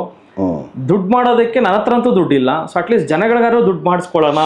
ಇದಕ್ಕೇನು ಹೇಳ್ತಾರೆ ಅಂದರೆ, ನಿಮ್ಗೊಂದು ಶ್ರದ್ಧೆ ಇತ್ತು, ಇದರಲ್ಲೊಂದು ಜ್ಞಾನ ಇತ್ತು ನಿಮಗೆ. ಅಟ್ಲೀಸ್ಟ್ ನನ್ನ ಕೈಯಲ್ಲಿ ಬಂಡವಾಳ ಮಾಡೋಕ್ಕಾಗಿಲ್ಲ ಅಂದರೂ ಬಂಡವಾಳ ಇರೋರ್ಗಾದರೂ ಅಟ್ಲೀಸ್ಟ್ ಪಾಠ ಹೇಳ್ಕೊಟ್ಟು ಅವ್ರಿಗೆ ಅಟ್ಲೀಸ್ಟ್ ಜ್ಞಾನ ತುಂಬಿ ಅವರಿಂದನಾರು ಟ್ರೇಡ್ ಮಾಡಲಿ, ಈ ಜ್ಞಾನ ಇಲ್ಲಿಗೆ ಮುಗಿಬಾರ್ದು ಅನ್ನೋದು ಒಂದು ಉದ್ದೇಶ ಇಟ್ಕೊಂಡಿದ್ದೆ. ದೇವರು ಕೈ ಹಿಡಿದು ಈ ಮಟ್ಟಕ್ಕೆ ನಿಮ್ಮನ್ನ ಬೆಳೆಸ್ಕೊಂಡೋಗಿರೋದು ಅಂತ ಅನ್ಸುತ್ತೆ ಅಲ್ವಾ? ಇವಾಗ ಅನ್ನ ಮಾಡಕ್ಕೆ ಅಕ್ಕಿ ಇಲ್ಲ, ಬಟ್ ಬೇರೆಯವ್ರಿಗೆ ನಿಮ್ಗೆ ಅನ್ನ ಮಾಡಕ್ ಬರುತ್ತೆ. ಕರೆಕ್ಟ್ ಗೊತ್ತಾಯ್ತು. ನಿಮ್ಗೆ ಅನ್ನ ಮಾಡಕ್ ಬರ್ತಾ ಇದ್ರೆ ನಿಮ್ಮ ಮನೆಯೊಳಗೆ ಅಕ್ಕಿ ಇಲ್ಲ, ಬೇರೆಯವ್ರ ಮನೇಲಿ ಅಕ್ಕಿ ಇದೆ. ಅಟ್ಲೀಸ್ಟ್ ಅನ್ನ ಮಾಡೋದನ್ನಾರು ಹೇಳ್ಕೊಳ್ಳೋಣ. ಆ ಜ್ಞಾನ ನನ್ನಲ್ಲೇ ನಿಶ್ಚಿಸಬಾರ್ದು. 101%. ಆಲ್ರೆಡಿ ನಾವು ತುಂಬಾ ಅಗ್ದಿದೀವಿ.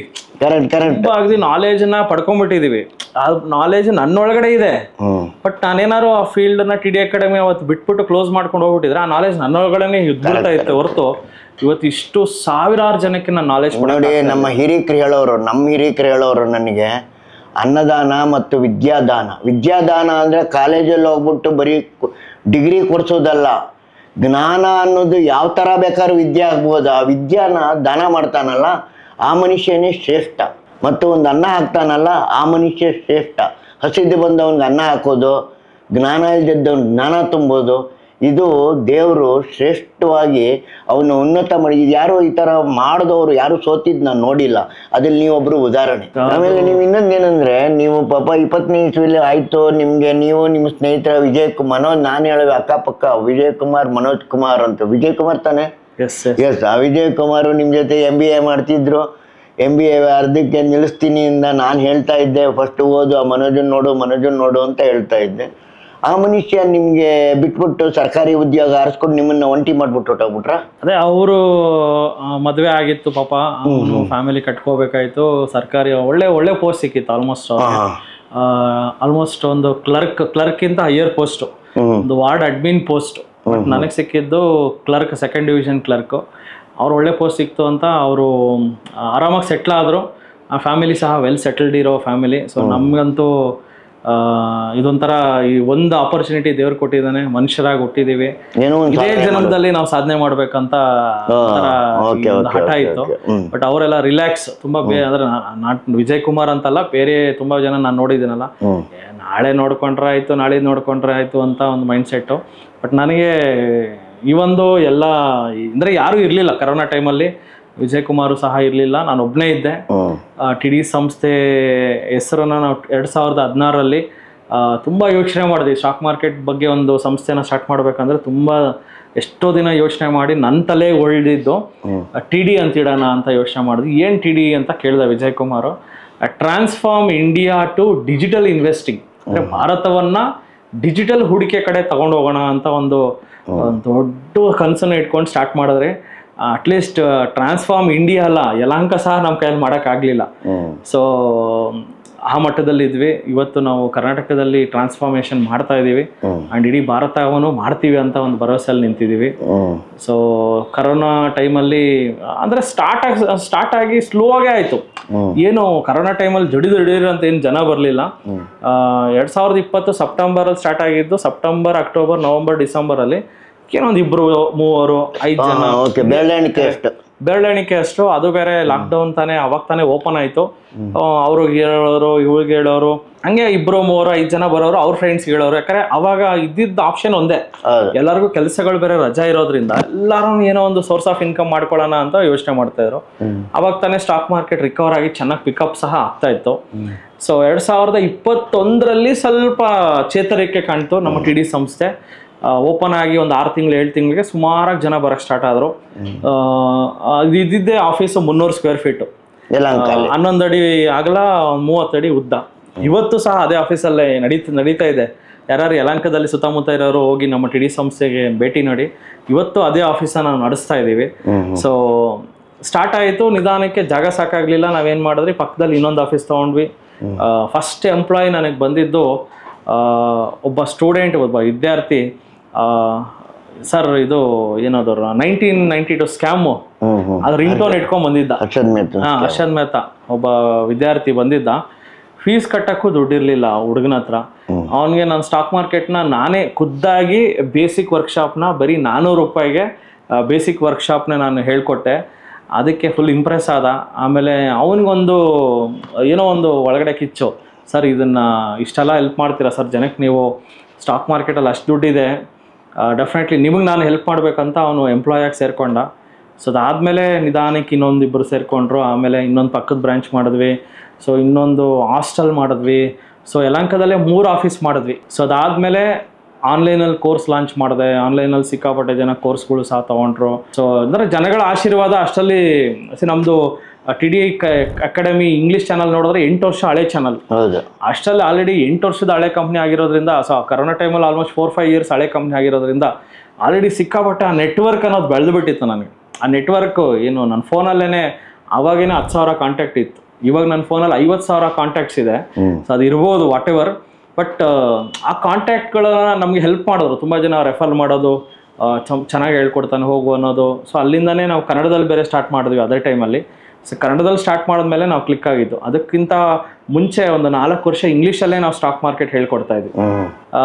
ಆನ್ಲೈನ್ ಕೋರ್ಸ್ ಎಲ್ಲ ಲಾಂಚ್ ಆಗಿ ಆನ್ಲೈನಲ್ಲಿ ಸಿಕ್ಕಾಪಟ್ಟೆ, ಐ ಥಿಂಕ್ ಕರ್ನಾಟಕದಲ್ಲಿ ಒನ್ ಆಫ್ ದ ಹೈಯೆಸ್ಟ್ ಜನ ಕೋರ್ಸನ್ನು ತಗೊಂಡ್ರು. ಕರ್ನಾಟಕದಲ್ಲಿ ಕನ್ನಡದಲ್ಲಿ ಸ್ಟಾಕ್ ಮಾರ್ಕೆಟನ್ನು ಹೇಳ್ಕೊಡುವಂಥ ನನ್ನ ಕೋರ್ಸ್ಗಳನ್ನು ತಗೊಂಡವಾಗ, ಸೊ ಆ ದುಡ್ಡನ್ನು ನಾನೇನು ನನ್ನ ಸ್ವಂತಕ್ಕೆ ಬಳಸ್ಕೊಳ್ಳೋದು ಬೇಡ ಅಂಥೇಳಿ ಏನೋ ಒಂದು ರಾಜಾಜಿನಗರಲ್ಲಿ ನನಗೆ ತುಂಬ ಜನ ಅವಮಾನ ಮಾಡಿದ್ರು. ಅದು ಕರೆಕ್ಟ್. ಇವಾಗ ನೀವು ನೆಕ್ಸ್ಟು ರಾಜಾಜಿ, ನೀವು ಇರೋದು ಯಲಹಂಕ, ನಿಮ್ಗೆ ಹೆಂಗೆ ಯೋಜನೆ ಬಂತು ರಾಜಾಜಿನಗರದಲ್ಲಿ ಹೋಗಿ ಮಾಡಬೇಕು, ಇಷ್ಟು ದೊಡ್ಡ ಆಫೀಸನ್ನು ಇಡಬೇಕು ಅನ್ನೋದು ನಿಮ್ಗೆ ಹೆಂಗೆ ಪ್ರೇರಣೆ ಆಯಿತು ಮತ್ತು ನಿಮ್ಮ ಉದ್ದೇಶ ಏನಿತ್ತು ಅಂತ?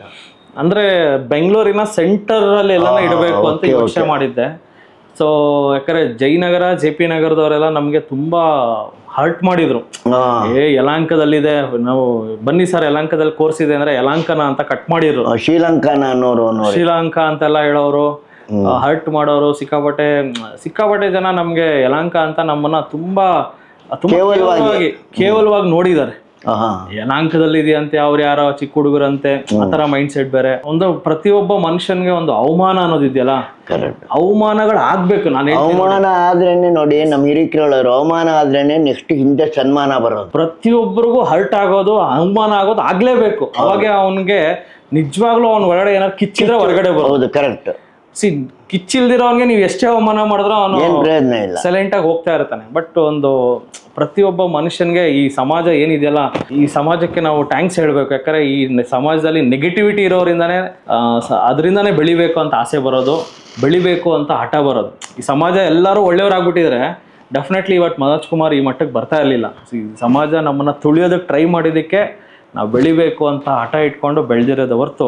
ರಾಜಾಜಿನಗರದಲ್ಲಿ ಸ್ಟಾರ್ಟ್ ಮಾಡಿದೆ. ಸೊ ಇಲ್ಲಿ ಆಫೀಸು ಇಂಟೀರಿಯರ್ಸ್ಗಾಗಲಿ ಇದಕ್ಕೆ ಯಾವುದಕ್ಕೂ ದುಡ್ಡು ಇರಲಿಲ್ಲ. ಸೊ ಓನರ್ನೆಲ್ಲ ರಿಕ್ವೆಸ್ಟ್ ಮಾಡಿಕೊಂಡೆ, ಏನೋ ಸ್ವಲ್ಪ ನಿಧಾನ ಕೊಡ್ತೀನಿ ಅಡ್ವಾನ್ಸ್ ಅಂತೆಲ್ಲ ರಿಕ್ವೆಸ್ಟ್ ಮಾಡಿದ್ದಕ್ಕೆ ಓನರ್ ಎಲ್ಲ ಓಕೆ ಮಾಡಿದ್ರು. 3,500 ಸ್ಕ್ವೇರ್ ಫೀಟ್ ಆಫೀಸ್ ಇವಾಗ ನಾವಿರೋ ರಾಜಾಜಿನಗರ. 300 ಸ್ಕ್ವೇರ್ ಫೀಟಿಂದ 3,500 ಸ್ಕ್ವೇರ್ ಫೀಟ್ ಆಫೀಸ್ಗೆ ಹೋಗೋದಕ್ಕೆ ತುಂಬ ಧೈರ್ಯ ಬೇಕು. ಇದ್ದಿದ್ದು ಟೀಮ್ ಇದ್ದಿದ್ದು 2-3 ಅಷ್ಟೇ. ಆ 2-3 ಇಬ್ರು ಬಿಟ್ಬಿಟ್ಟವ್ರು. ಯಾಕಂದ್ರೆ ಏನಕ್ಕೆ ಬಿಟ್ರು ಅಂದ್ರೆ, ಸರ್ ರಾಜಾಜಿನಗರಲ್ಲಿ ಓಪನ್ ಮಾಡ್ಬಿಟ್ಟಿದ್ದಾರೆ, ನಾವಿಬ್ರು ಕೆಲಸ ಬಿಟ್ರೆ ಅಲ್ಲಿಗೆ ಟಿಡಿ ಎಂಡ್ ಆಗತ್ತೆ ಅಂತ ಒಂದು ಆ ದುಷ್ಟ ಅವ್ರಿಗೆ ಒಂಥರ ಏನ್ ಹೇಳ್ತಾರೆ, ಈಗ ದುರಾಲೋಚನೆ ಅವ್ರದ್ದು. ಅಂದ್ರೆ ಎಲ್ಲಿ ಬೆಳೆದು ಬಿಡ್ತಾರ ಅಂತ ಹೇಳ್ಬಿಟ್ಟು ಸಡನ್ ಆಗಿ ರಾಜಾಜಿನಗರಲ್ಲಿ ಬ್ರಾಂಚ್ ಓಪನ್ ಮಾಡಿದ ತಕ್ಷಣ ಮೇನ್ ಇರೋ ಎಂಪ್ಲಾಯೀಸ್ ಎಲ್ಲ ಬಿಟ್ಬಿಟ್ರು. ಆಮೇಲೆ ನೀವು ನೋಡಿರ್ತೀರ ನಮ್ಮ ಟಿಡಿ ಸಂಸ್ಥೆಯಲ್ಲಿ ಸುರೇಶ್ ಅಂತ ಒಬ್ರು ಫಿಸಿಕಲಿ ಚಾಲೆಂಜ್ಡ್ ಆಗಿದ್ರು, ಒಳ್ಳೆ ಮನಸ್ಸಿನಲ್ಲಿಂದ ಬಂದ್ರು. ಅಂದ್ರೆ ನಾನು ಹೇಳೋದು, ಯಾವತ್ತೂ ಆಗ್ಲಿ ನಿಮ್ಮ ಜೊತೆಗೆ ಕೈ ಅಂದ್ರೆ ಎಗಲ್ ಕೊಡಕ್ ಯಾರು ಇಲ್ಲ ಅಂತ ಅನ್ಕೋಬೇಡಿ. ತುಂಬಾ ಜನ ಇರ್ತಾರೆ. ನನಗವತ್ತು ಕಾನ್ಫಿಡೆಂಟ್ ಆಗಿ ನಿಂತಿದ್ದು ಸುರೇಶ್ ಸರ್. ಯಾರಿಲ್ಲ ಅಂದ್ರೂ ಅವ್ರಿಗೆ ಸಿಕ್ಕಾಪಟ್ಟೆ ನಾಲೆಜ್ ಇತ್ತು. ಅವರು ಸುರೇಶ್ ಸರ್ ಸಿಕ್ಕಾಪಟ್ಟೆ ಕಡೆ ಹೋಗಿ ಕೋರ್ಸಸ್ ಮಾಡಿ ಎಲ್ಲಾನು ಅನುಭವ ಪಡ್ಕೊಂಡು ಬಂದಿದ್ರು. ಬಟ್ ಅವ್ರು ಟೀಚಿಂಗ್ ಮಾಡಕ್ಕೆ ನಿಂತ್ಕೊಂಡು ಪಾಠ ಮಾಡಕ್ ಆಗಲ್ಲ ಅಂದ್ರೂ ಅಟ್ಲೀಸ್ಟ್ ಒಂದು ಅಡ್ಮಿನಿಸ್ಟ್ರೇಷನ್ ನೋಡ್ಕೋತೀನಿ ಅಂತ ಹೇಳಿದ್ರು. ನಾನು ಒಬ್ಬ ಸಾಕು. ಇವತ್ತು ನಾನು ಹೇಳ್ತೀನಿ, ನಾನು ಒಬ್ಬ ಸಾಕು. ಒಬ್ಬ ನಿಂತ್ಕೊಂಡು 1000 ಜನಕ್ಕೆ ಪಾಠ ಮಾಡೋಷ್ಟು ಶಕ್ತಿ ನನ್ನ ಒಳಗಡೆ ಇದೆ. 1000 ಜನಕ್ಕೆ ಒಂದು ದೊಡ್ಡ ಲೆಟ್ಸೆ ಒಂದು ಪ್ಯಾಲೇಸ್ ಗ್ರೌಂಡ್ ಆಗಲಿ, ದೊಡ್ಡ ಚೌಟ್ರಿಯಲ್ಲಿ ಬೇಕಾದ್ರೂ ಪಾಠ ಮಾಡೋಷ್ಟು ಶಕ್ತಿ ನನ್ನಲ್ಲಿದೆ. ಎಷ್ಟೇ ಬಂದ್ರು ನೀವು ಮಾಡೋಷ್ಟು ಶಕ್ತಿ ದೇವ್ರು ನಿಮ್ಗೆ ಅದು ಕೊಟ್ಟಿದೆ. ಅದು ಸೊ ಆ ಒಂದು ಕಾನ್ಫಿಡೆನ್ಸ್ ಅಲ್ಲಿ ರಾಜಾಜಿನಗರದಲ್ಲಿ ಯಾರೇ ಬಿಟ್ಟೋದ್ರು ಸಹ ನಾನು ಮತ್ತೆ ನಿಂತ್ಕೊಂಡು ಕ್ಲಾಸಸ್ ಮಾಡಿದೆ. ಅದಾದ್ಮೇಲೆ ಅವ್ರು ಬಿಟ್ಟೋದವ್ರಿಗೆ ಗೊತ್ತಿಲ್ಲ ಟಿಡಿ ಬ್ರ್ಯಾಂಡ್ ಎಷ್ಟಿದೆ, ಟಿಡಿಗೆ ಕೆಲ್ಸಕ್ಕೆ ಸೇರ್ಕೊಳಕ್ ಎಷ್ಟು ಜನ ಬಂದ್ರು ಅಂತ ಅವ್ರಿಗೆ ಗೊತ್ತಿಲ್ಲ. ಅದಾದ್ಮೇಲೆ ಇವತ್ತು ಸಹ ನಾನು ಟಿಡಿ ಅಕಾಡೆಮಿಯಲ್ಲಿ ಕೆಲ್ಸಕ್ಕಿದೆ ಅಂತ ಹಾಕಿದ್ರೆ 100 ರೆಸ್ಯೂಮ್ಗಳು ಬರುತ್ತೆ. ಈಗಾಗಲೇ ಒಂದು 500 ಬಂದಿದೆ. ನೀವು ಹೇಳಿದ್ಮೇಲೆ ಬಂದಿದೆ. ಈಗ ರಾಜಾಜಿನಗರ ಮಾಡಿದ್ರೆ ರಾಜಾಜಿನಗರಕ್ಕೆ ಸೀಮಿತಗೊಳ್ಳದೆ ನೆಕ್ಸ್ಟ್ ಬೇರೆ ಬೆಂಗಳೂರೊಳಗೆ ಇನ್ನೊಂದು ಬ್ರಾಂಚ್ ಓಪನ್ ಮಾಡಿದ್ರಿ. ಎಸ್. ಸೊ ಇದು ಕೇಳ್ಬೋದು ತುಂಬ ಜನಕ್ಕೆ, ಏನಕ್ಕೆ ಬೆಂಗಳೂರಲ್ಲೇ ಬೇರೆ ಕಡೆ ಮಾಡಿದ್ರಿ ಅಂತ. ಸೊ ರಾಜಾಜಿನಗರ ಸ್ಟಾರ್ಟ್ ಆದಮೇಲೆ ರಾಜಾಜಿನಗರ ಒಂದು ವೆಲ್ ಎಸ್ಟಾಬ್ಲಿಷ್ ಆಯಿತು. ನನಗೆ ರಾಜಾಜಿನಗರ ನೋಡ್ಕೊಳ್ಳೋಷ್ಟು ನನಗೆ ಕೆಪಾಸಿಟಿ ಬಂದಮೇಲೆ ಇಲ್ಲಿರೋವಂಥ ಒಂದು ಸ್ಟಾಫ್ಗಳಿಗೆ ಅವರು ಸಹ ಬದುಕನ್ನು ಕಟ್ಕೋಬೇಕು, ಜೊತೆಗೆ ಅವರು ನಾಲೆಜ್ನ ಸ್ಪ್ರೆಡ್ ಮಾಡಬೇಕು, ಅವ್ರಿಗೊಂದು ಇಂಡಿಪೆಂಡೆನ್ಸ್ ಬೇಕು.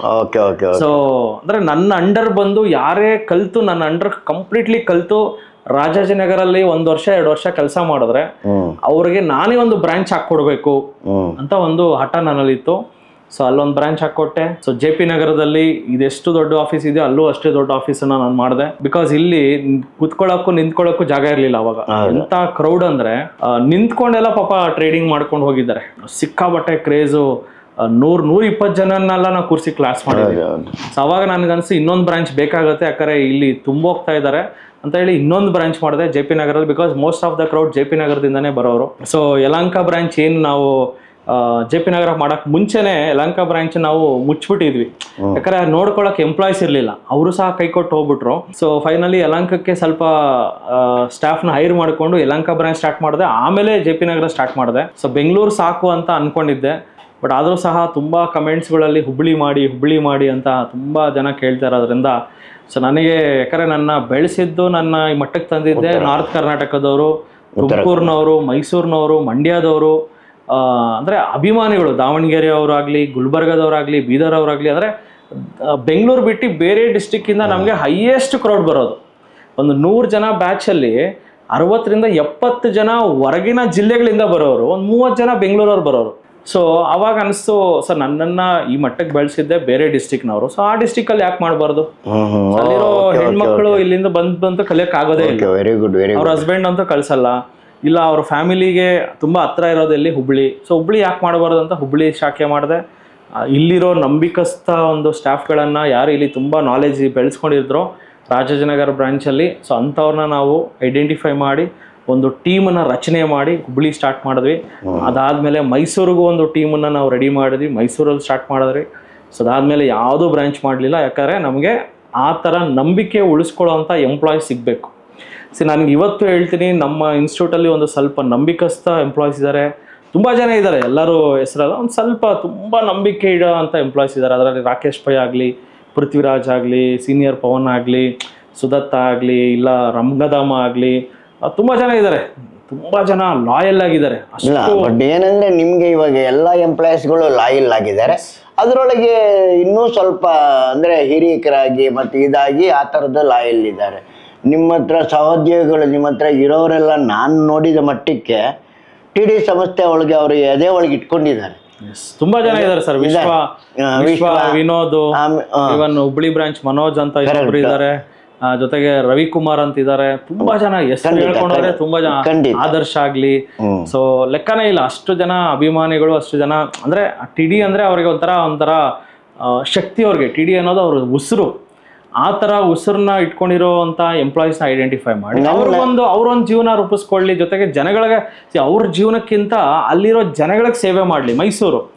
ಮೈಸೂರು ಜನ ಇಲ್ಲಿಗೆ ಬಂದು ಕಲಿಯೋದು ತುಂಬ ಕಷ್ಟ ಇದೆ, ಎಕ್ಸ್ಪೆಷಲಿ ಹೆಣ್ಮಕ್ಳಾಗಲಿ, ತುಂಬ ಟೈಟ್ ಶೆಡ್ಯೂಲ್ ಇರೋರಂತೂ ಇಲ್ಲಿ ಬಂದು ಬೆಂಗಳೂರು ಬಂದು ಕಲಿಯೋದಕ್ಕಂತೂ ತುಂಬ ಕಷ್ಟ ಇದೆ. ಬಂದರೂ ಸಹ 3 ದಿವಸ ಕ್ಲಾಸ್ಗೇನೋ ಬಂದ್ಬಿಡ್ತಾರೆ. ಲೈವ್ ಟ್ರೇಡಿಂಗ್ ಮಾಡೋದಕ್ಕೆ ಅವ್ರಿಗೆ ಅಲ್ಲಿಯೇ ಒಂದು ಫೆಸಿಲಿಟಿ ಬೇಕಾಗತ್ತೆ. ಹೇಳ್ಬೋದು ಬೆಂಗಳೂರಲ್ಲಿ ಬೇರೆ ಬೇರೆ ಇನ್ಸ್ಟಿಟ್ಯೂಟ್ಗಳು ಹೇಳ್ಬೋದು 3 ಡೇಸ್ ಕ್ಲಾಸಿಗೆ ಬಂದ್ಬಿಡಿ, ಆಮೇಲೆ ಲೈವ್ ಟ್ರೇಡಿಂಗ್ ನೀವೇ ಮಾಡ್ಕೊಳ್ಳಿ ಅಂತ. 3 ಡೇಸ್ ಆದ್ಮೇಲೆ ಗೊತ್ತಾಗುತ್ತೆ ಅವ್ರು ಏನೂ ಕಲ್ತಿಲ್ಲ ಅಂತ. ಅದಕ್ಕೆ ಲೈವ್ ಟ್ರೇಡಿಂಗ್ ಫೆಸಿಲಿಟೀಸ್ ಜೊತೆಗೆ ಎಲ್ಲರಿಗೂ ಯೂಸ್ ಆಗಲಿ ಅಂತ ಮೈಸೂರು ಬ್ರಾಂಚ್ ಸ್ಟಾರ್ಟ್ ಮಾಡಿದ್ರಿ. ಅದಾದ್ಮೇಲೆ ಒಳ್ಳೆ ಬ್ರೇಕ್ ತೊಗೊಂಡ್ವಿ, ಆಲ್ಮೋಸ್ಟ್ ಒಂದು ಸಿಕ್ಕಾಪಟ್ಟೆ ಬ್ರೇಕ್ ತಗೊಂಡಿದೀವಿ ಅನ್ಕೋತೀನಿ. ಸೊ ಆಲ್ಮೋಸ್ಟ್ ಒಂದು 1 ಇಯರ್ ಅನ್ಕೊಳ್ಳಿ. ಬಟ್ ಆಮೇಲೆ ಇನ್ನೊಂದು ಕೇಳಲ್ಪಟ್ಟೆ ಸರ್, ನೋಡಿ ಮನೋಜ್ ಕುಮಾರ್ ಅವರು ಹುಬ್ಬಳ್ಳಿಲಿ ಮಾಡಿದ್ದಾರೆ, ಹುಬ್ಬಳ್ಳಿಲಿ ನನ್ನ ಮಗಳನ್ನ ಹುಬ್ಬಳ್ಳಿಯಿಂದ ಬೆಂಗಳೂರಿಗೆ ಕಳ್ಸೋಕ್ಕಾಗಲ್ಲ ಸರ್, ನಾವು ತೀರಾ ಆರ್ಥಿಕ ಹಿನ್ನೆಲೆ ಉಳ್ಳವರು, ನಮ್ಗೆ 6,500 ರೂಪಾಯಿ ಫೀಸ್ ಏನೋ ಕಟ್ಬಿಡ್ತೀನಿ, ನೆಕ್ಸ್ಟ್ ಅಲ್ಲಿ ಪಿ ಜಿಗೆ ಅಂತ. ನೀವು ಅದನ್ನೆಲ್ಲ ಮನಸ್ಸಲ್ಲಿ ಇಟ್ಕೊಂಡು ಅಲ್ಲಿ ಜನಕ್ಕೆ ಮತ್ತು ಎಸ್ಪೆಷಲಿ ಮಹಿಳೆಯರಿಗೆ ಮತ್ತು ಹಿಂದುಳಿದ ಆರ್ಥಿಕವಾಗಿ ಹಿಂದುಳಿದವ್ರಿಗೆ ಇದನ್ನು ಕಲಿಸ್ಬೇಕು ಅಂತ ಮಾಡಿದ್ರು ಸರ್. ಇದು ನಮ್ಗೆ ಇವತ್ತು ಇದೊಂದು ಹೆಮ್ಮೆ ಇದೆ, ಎದೆ ಮುಟ್ಕೊಂಡು ಹೇಳ್ತೀನಿ. ಅವ್ರು ಹೇಳಿದ್ದು ನನಗೆ, ನಾನು ಎದೆ ಮುಟ್ಕೊಂಡು ಹೇಳ್ತೀನಿ ಸರ್, ಟಿ ಡಿ ಸಂಸ್ಥೆ ಹುಬ್ಬಳ್ಳಿಗೆ ಬಂದಮೇಲೆ ನಾವು ಚೆನ್ನಾಗಿ ಕಲ್ತ್ನು ಅಂತ ಹೇಳಿರೋದು ನಾನು ಕೇಳಿದ್ದೀನಿ. ನಮ್ಮ ಗುರಿ ಏನಂದರೆ, ನಾನೇನೊಂದು ಪ್ರಿನ್ಸಿಪಲ್ಸ್ನ ಇಟ್ಕೊಂಡಿದ್ದೀನೋ ಅದೇ ಪ್ರಿನ್ಸಿಪಲ್ಸು ನಮ್ಮ ಸ್ಟಾಫ್ ಇಟ್ಕೋಬೇಕು. ಜನಗಳಿಗೆ ಸೇವೆ, ಜನಗಳನ್ನ ಹೆಂಗನ ಮಾಡಿ ಮೇಲಕ್ಕೆ ಎತ್ತಬೇಕು, ಇದೇ ನಮ್ಮ ಗುರಿ. ಆ ಗುರಿಯಲ್ಲಿ ನಾನು ಬದುಕ್ತಾ ಇದ್ದೀನಿ. ಅದೇ ಗುರಿ ಇಟ್ಕೊಂಡಿರೋ ವ್ಯಕ್ತಿಗಳನ್ನ ನಾನು ಎಂಪ್ಲಾಯೀಸ್ ಆಗಿ ತಗೊಳ್ತೀನಿ. ಅಂಥವ್ರನ್ನೇ ನಾನು ಒಂದು ಬ್ರಾಂಚನ್ನು ಸಹ ಮಾಡಿ ಇವತ್ತು ಕರ್ನಾಟಕದಲ್ಲಿ ನೀವು ನೋಡಿ, ರೀಸೆಂಟ್ಲಿ ಕಲಬುರಗಿಯಲ್ಲೂ ಸಹ ನಾವು ಬ್ರಾಂಚ್ ಓಪನ್ ಮಾಡಿದ್ವಿ. ಕಲಬುರಗಿ ಬ್ರಾಂಚ್ ಅಲ್ಲೂ ಸಹ ಅದು ನಿಜವಾಗ್ಲೂ ಹೇಳ್ತೀನಿ, ನೀವು ಕಲಬುರಗಿಯಲ್ಲಿ ಮಾಡಿದ್ದು ಇದೊಂದು ದೊಡ್ಡ ಚಾಲೆಂಜು. ನೀವು ಎಲ್ಲಿ ಮಾಡಿದ್ರೋ ಬಿಟ್ರೋ ಅದು ಬೇರೆ ಪ್ರಶ್ನೆ, ಆದರೆ ಕಲಬುರಗಿ ಮಂದಿಗಳು ಪಾಪ ತುಂಬ ಸ್ಕ್ಯಾಮ್ಗಳಿಗಾಗ್ತಿದ್ರು.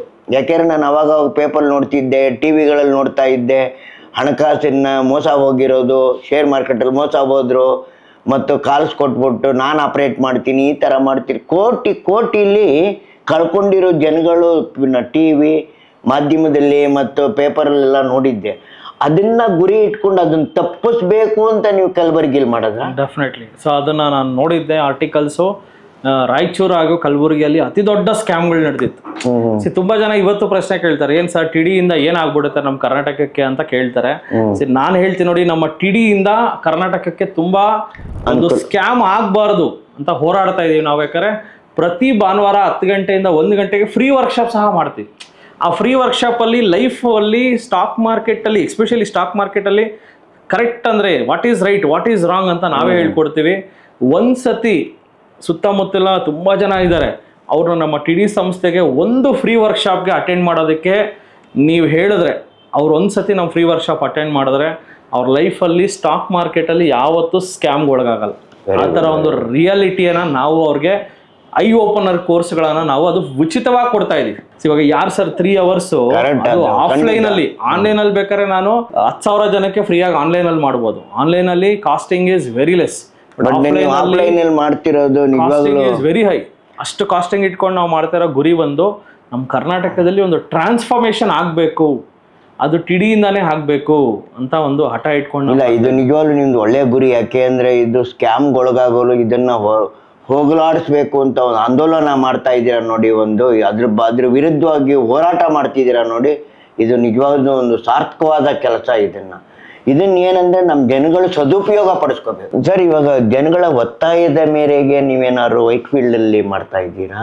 ಇಲ್ಲದೆ ಹೋದ್ರೆ ನೀವು ಇನ್ನೊಂದು ಬ್ರಾಂಚ್ ಓಪನ್ ಮಾಡ್ಬೇಕು ಅಂತ ಮಾಡ್ತಿದ್ದೀರಂತೆ. ಯಾಕಂದ್ರೆ ತುಂಬಾ ವೈಟ್ ಫೀಲ್ಡ್ ಇಂದ ಸಿಕ್ಕಾಪಟ್ಟೆ ಜನಗಳು ಅಲ್ಲಿಂದನೂ ಬರೋರು, ದೊಂಬ್ಳೂರು, ಯಮಲೂರು, ಆಮೇಲೆ ಯಾವ್ದು ಗುಂಜೂರು, ಕೋಲಾರ, ಹೊಸಕೋಟೆ, ಆಮೇಲೆ ಈ ಕಡೆಯಿಂದೆಲ್ಲ ಬರೋರು. ಅದಕ್ಕೆ ನೀವು ವೈಟ್ ಫೀಲ್ಡ್ ಅಲ್ಲಿ ಒಂದು ಓಪನ್ ಮಾಡ್ಬೇಕು ಅಂತ ಮಾಡ್ತಾ ಇದ್ದೀರಾ? ವೈಟ್ ಫೀಲ್ಡ್ ಅಲ್ಲಿ ತುಂಬ ದಿನಗಳ ಒಂದು ಬೇಡಿಕೆ ಇತ್ತು.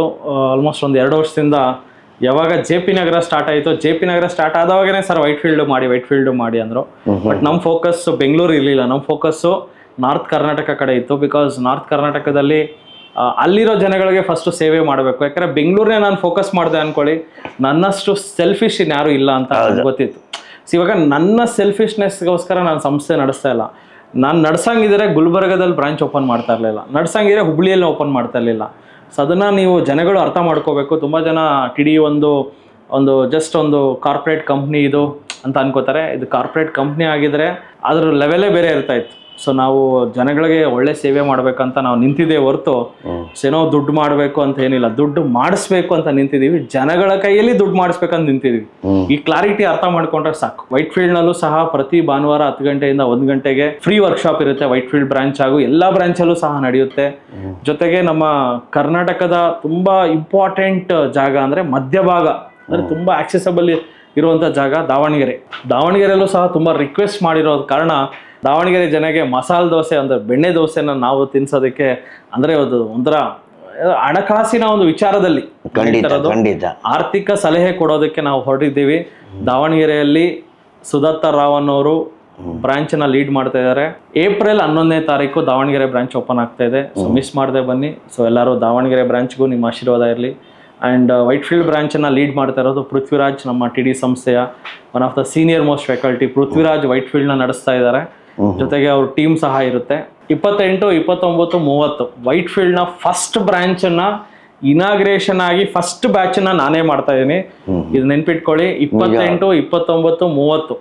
ಸೊ ಡೆಫಿನೆಟ್ಲಿ ತುಂಬಾ ಜನ ಸರ್ ಯುಗಾದಿ ಹಬ್ಬ ಬೇರೆ ಇದೆ ಸರ್, ಹೆಂಗ್ ಸರ್ ಬರೋದು ಅಂತ ನೀವು ಹೇಳ್ಬೋದು. ಯುಗಾದಿ ಹಬ್ಬನ ಡೆಫಿನೆಟ್ಲಿ ಬೆಳಗ್ಗೆ 10 ಗಂಟೆ 11 ಗಂಟೆಯಲ್ಲಿ ಎಲ್ಲರೂ ಮುಗಿಸಿರ್ತಾರೆ. ಸೊ ಯುಗಾದಿ ಹಬ್ಬದ ದಿವಸ ನಾವು ಕ್ಲಾಸನ್ನು 1 hour ಮುಂದಕ್ಕೆ ಇಟ್ಕೊಂಡಿರ್ತೀವಿ. 11 ಗಂಟೆಯಿಂದ 5:00ವರೆಗೆ ಇಟ್ಕೊಂಡಿದ್ದೀವಿ. ಬಟ್ ಶುಕ್ರವಾರ ಶನಿವಾರ ಆಸ್ ಯೂಶಲ್ 10 ಗಂಟೆಯಿಂದ 2 ಗಂಟೆ, 10 ಗಂಟೆಯಿಂದ 5 ಗಂಟೆ. ಭಾನುವಾರ ಮಾತ್ರ ಹಬ್ಬ ಇರೋದ್ರಿಂದ ಸ್ವಲ್ಪ ಮುಂದಕ್ಕೆ ಹಾಕೊಂಡಿದ್ದೀವಿ. 1 hour ಡಿಲೇ ಬಂದ್ರು ನಮಗೆ ತೊಂದರೆ ಇಲ್ಲ. 3 days ಕ್ಲಾಸಸ್ ನಾನೇ ಮಾಡ್ತೀನಿ, ಮಿಸ್ ಮಾಡದೆ ಅಟೆಂಡ್ ಮಾಡಿ ಅಂತ ಕೇಳ್ಕೊತೀನಿ. ಅದೇ ತರ ದಾವಣಗೆರೆಯಲ್ಲೂ ಸಹ ಏಪ್ರಿಲ್ 11, 12, 13 3 ದಿವಸ ಕ್ಲಾಸ್ನ ನಾನೇ ಮಾಡ್ತೀನಿ. ತುಂಬಾ ಜನಕ್ಕೆ ದಾವಣಗೆರೆಯಲ್ಲಿ ನನ್ನ ಪಾಠ ಕೇಳಬೇಕು ಅಂತ ತುಂಬಾ ಜನ ಕಾಯ್ತಾ ಇರ್ತಾರೆ. ಸೊ ಫಸ್ಟ್ ಬ್ಯಾಚ್ ನ ನಾನೇ ಮಾಡ್ತಾ ಇದ್ದೀನಿ. First batch of Davangere, first batch of Whitefield will be done by myself. ಇವಾಗ ನಿಮಗೆ SEBI certified, you are a SEBI certified research analyst. Okay, ಇದು ಕರ್ನಾಟಕ ಜನತೆ 101% ಸದುಪಯೋಗ ಪಡಿಸ್ಕೋಬೇಕು. ನೋಡಿ, ನನಗೂ ಜ್ಞಾನ ಇದೆ, ವಿದ್ಯೆ ಇದೆ, ಎಲ್ಲ ಇದೆ. ನಾನು ಈ ಥರ ಸೆಬಿ ಸರ್ಟಿಫೈ ಅಲ್ಲ. I am not a SEBI certified. ನನಗೆ ಜ್ಞಾನ ಇರ್ಬೋದು, ಆದರೆ ಸೆಬಿ ಸರ್ಟಿಫೈಡ್ ಅಲ್ಲ. ಯಾಕೆಂದರೆ ನೋಡಿ, ದಟ್ ಈಸ್ ಆಲ್ವೇಸ್ ಗುಡ್. ಯಾವುದೇ ಒಂದು ಈಗ ಬ್ರೋಕಿಂಗ್ ಹೌಸಲ್ಲಿ ವೆದರ್ ದೇ NSE ರಿಜಿಸ್ಟರ್ಡ್ ಮೆಂಬರಾ ಅವ್ರ ಹತ್ರ ಡೀಲ್ ಮಾಡಿ, ಅನ್ರಿಜಿಸ್ಟರ್ಡ್ನವ್ರ ಹತ್ರ ಡೀಲ್ ಮಾಡಬೇಡಿ ಅಂತ ಅವಾಗ ಸೆಬಿ ಕಾಷನ್ ಕೊಡ್ತಿರುತ್ತೆ. ಆ ಥರ ಇದು ನಿಜವಾಗ್ಲೂ ಹೇಳ್ತೀನಿ, ಇದೊಂದು ಹೆಮ್ಮೆಯ ವಿಷಯ. ಇದು ನಿಜವಾಗ್ಲೂ ನಿಮ್ಗೆ ಸರ್ಟಿಫಿಕೇಟ್ ಬಂದಿರೋದು. ಕರ್ನಾಟಕ ಜನತೆಯೆಲ್ಲ ಇದನ್ನು ಸದುಪಯೋಗ ಪಡಿಸ್ಕೋಬೇಕು ಅಂತ ನಾನು ಮನೋಜ್ ಕುಮಾರ್ ಪರವಾಗಿ ಕೇಳ್ಕೊಳ್ತೀನಿ ನಾನು. Yes, thank you. ಸೊ ಏನಿದು ಸೆಬಿ ಸರ್ಟಿಫೈಡ್ ನಾನು ಆಗಿದ್ದೀನಿ. ಸೊ ಅದು ಎಲ್ಲ ನಿಮ್ಮೆಲ್ಲರ ಆಶೀರ್ವಾದದಿಂದ ಆಗಿದ್ದೀನಿ ಅಂತ ಕೇಳ್ಕೊತೀನಿ. ಸೊ ನನಗಿರೋ ಸ್ಟಾಕ್ ಮಾರ್ಕೆಟ್ ಎಕ್ಸ್ಪೀರಿಯನ್ಸು ಜೊತೆಗೆ ನಾನು ಡಬಲ್ ಡಿಗ್ರಿ BE MBA ಮಾಡಿ ಜೊತೆಗೆ ತುಂಬ ಒಂದು ಈ ಕ್ಷೇತ್ರದಲ್ಲಿ ತುಂಬ ಒಂದು ಬೇರೆ ಬೇರೆ ಕೆಲಸಗಳನ್ನು ಮಾಡಿ ಫಿನಾನ್ಷಿಯಲ್ ನಾಲೆಜನ್ನು ಜನಗಳಿಗೆ ಕೊಟ್ಟಿದ್ದೀನಿ. ಫಿನಾನ್ಷಿಯಲ್ ಏನಂತಾರೆ ಒಂದು ಫಿನಾನ್ಷಿಯಲ್ ಫ್ರೀಡಮ್ನ ಪಡ್ಕೊಳ್ಳೋದಕ್ಕೆ ತುಂಬ ಹೋರಾಡಿದ್ದೀನಿ. ಸೊ ತುಂಬ ಕ್ರೈಟೀರಿಯಾಸ್ ಇರುತ್ತೆ ಸೆಬಿದು, ಎಲ್ಲ ಕ್ರೈಟೀರಿಯಾನ ನಾನು ಮೀಟ್ ಮಾಡಿದ್ದೀನಿ. ಸೆಬಿ ಅವರು ನನಗೆ ಸೆಬಿ ರಿಸರ್ಚ್ ಅನಲಿಸ್ಟ್ ಅಂತ ಒಂದು ಒಂದು ಒಂದು ವೆರಿ ಇಂಪಾರ್ಟೆಂಟ್ ಒಂದು ಸರ್ಟಿಫಿಕೇಷನ್ ನನಗೆ ಸಿಕ್ಕಿದೆ. ಸೊ ಎಷ್ಟೋ ಜನ ಟ್ರೈ ಮಾಡ್ತಾ ಇರ್ಬೋದು. All the best for you also. So keep on trying. So and ಜೊತೆಗೆ ಮುಂದಿನ ದಿನಗಳಲ್ಲಿ ನಮ್ಮ ಕರ್ನಾಟಕದಲ್ಲಿ ಒಂದು ಪ್ರಾಪರ್ ರಿಸರ್ಚ್ ಅಂದರೆ ಏನು, ರಿಸರ್ಚ್ ಹೆಂಗೆ ಮಾಡಬೇಕು ಅದನ್ನು ಸಹ ರಿಸರ್ಚ್ ಪಬ್ಲಿಕೇಶನ್ಸ್ಗಳನ್ನು ಮಾಡಬೇಕು ಅಂತ ಹೊರಟಿದ್ದೀನಿ. ಅದಕ್ಕೆಲ್ಲರೂ ನಿಮ್ಮೆಲ್ಲರ ಆಶೀರ್ವಾದ ಇರಲಿ ಅಂತ ನಾನು ಕೇಳ್ಕೊತೀನಿ. ಜೈ ಹಿಂದ್, ಜೈ ಕರ್ನಾಟಕ. ನಮಸ್ತೆ ಕರ್ನಾಟಕ. ನಮ್ಮ ಕೋರ್ಸಸ್ ಜಾಯ್ನ್ ಆಗೋದು ವೆರಿ ಸಿಂಪಲ್. 8 ಬ್ರಾಂಚ್ ಇರುತ್ತೆ. ರಾಜಾಜಿನಗರ, JP ನಗರ, ಯಲಹಂಕ, ವೈಟ್ಫೀಲ್ಡ್, ದಾವಣಗೆರೆ, ಹುಬ್ಬಳ್ಳಿ, ಮೈಸೂರು ಹಾಗೂ ಕಲಬುರಗಿ.